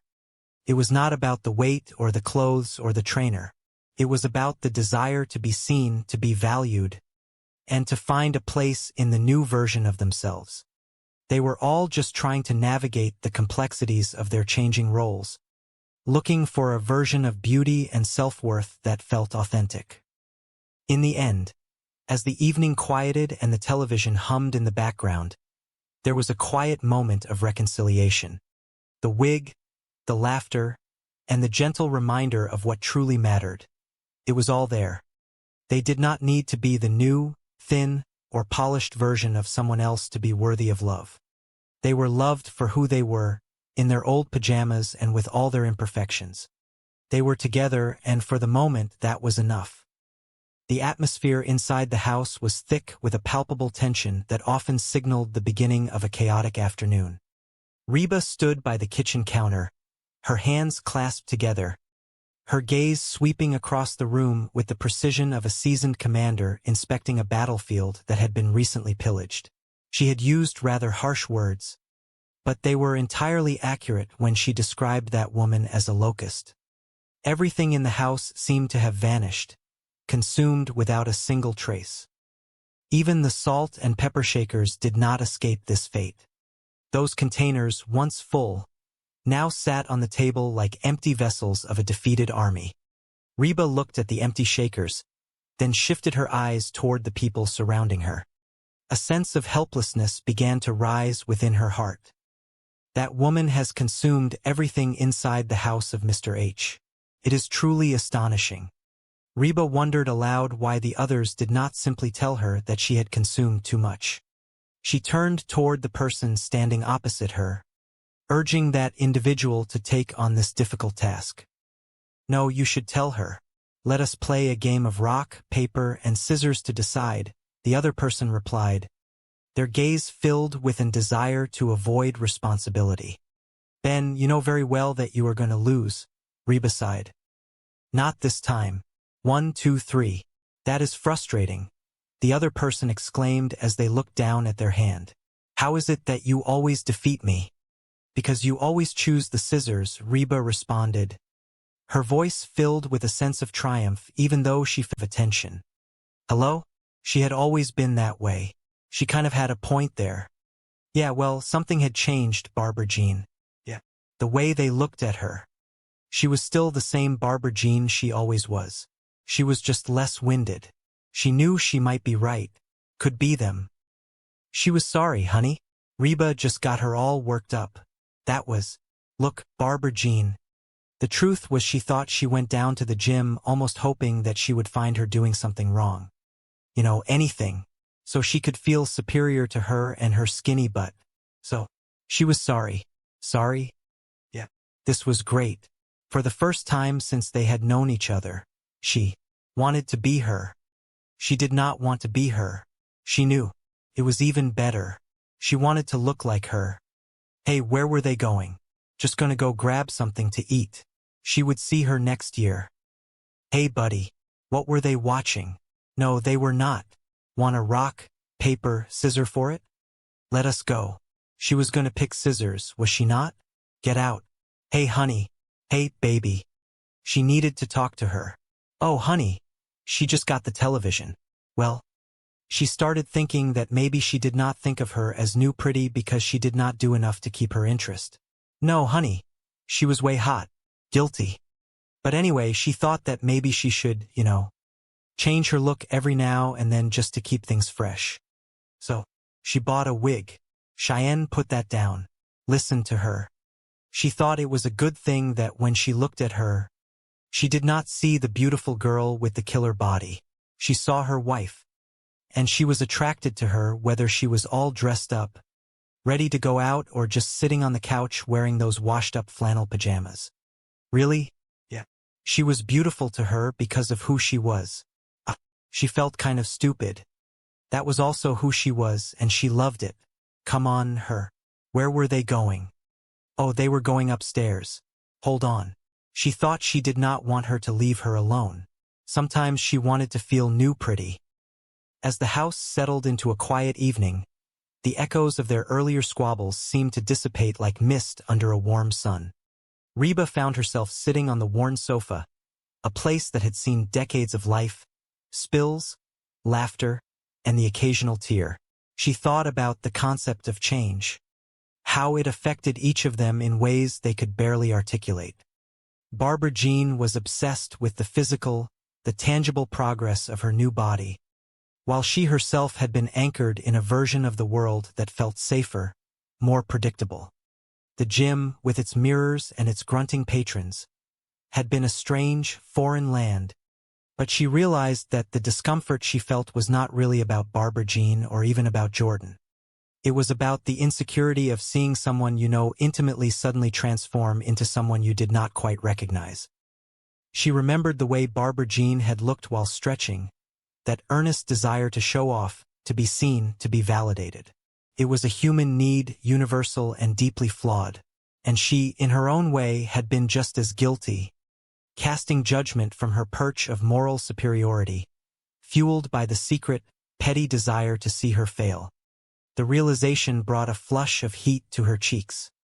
She was not as righteous as she liked to believe, and that was a lesson she needed to carry forward. Meanwhile, upstairs, the dynamic between Cheyenne and Van remained a quiet, tender mystery. The conversation about the wig and the pajamas had struck a chord. It was a beautiful thing, really, to be loved for the essence of oneself, stripped of the artifice that society pressured them to maintain. Van was right in his own simple way. The beauty of a relationship lay not in the pursuit of perfection, but in the acceptance of the comfortable, the familiar, and the enduring. Reba stood up and walked to the window, looking out at the neighborhood. Everything was quiet now. The locusts had moved on, or perhaps they had just grown full. She smiled to herself. Life would always be a series of adjustments, a constant negotiation between who they were and who they wanted to be.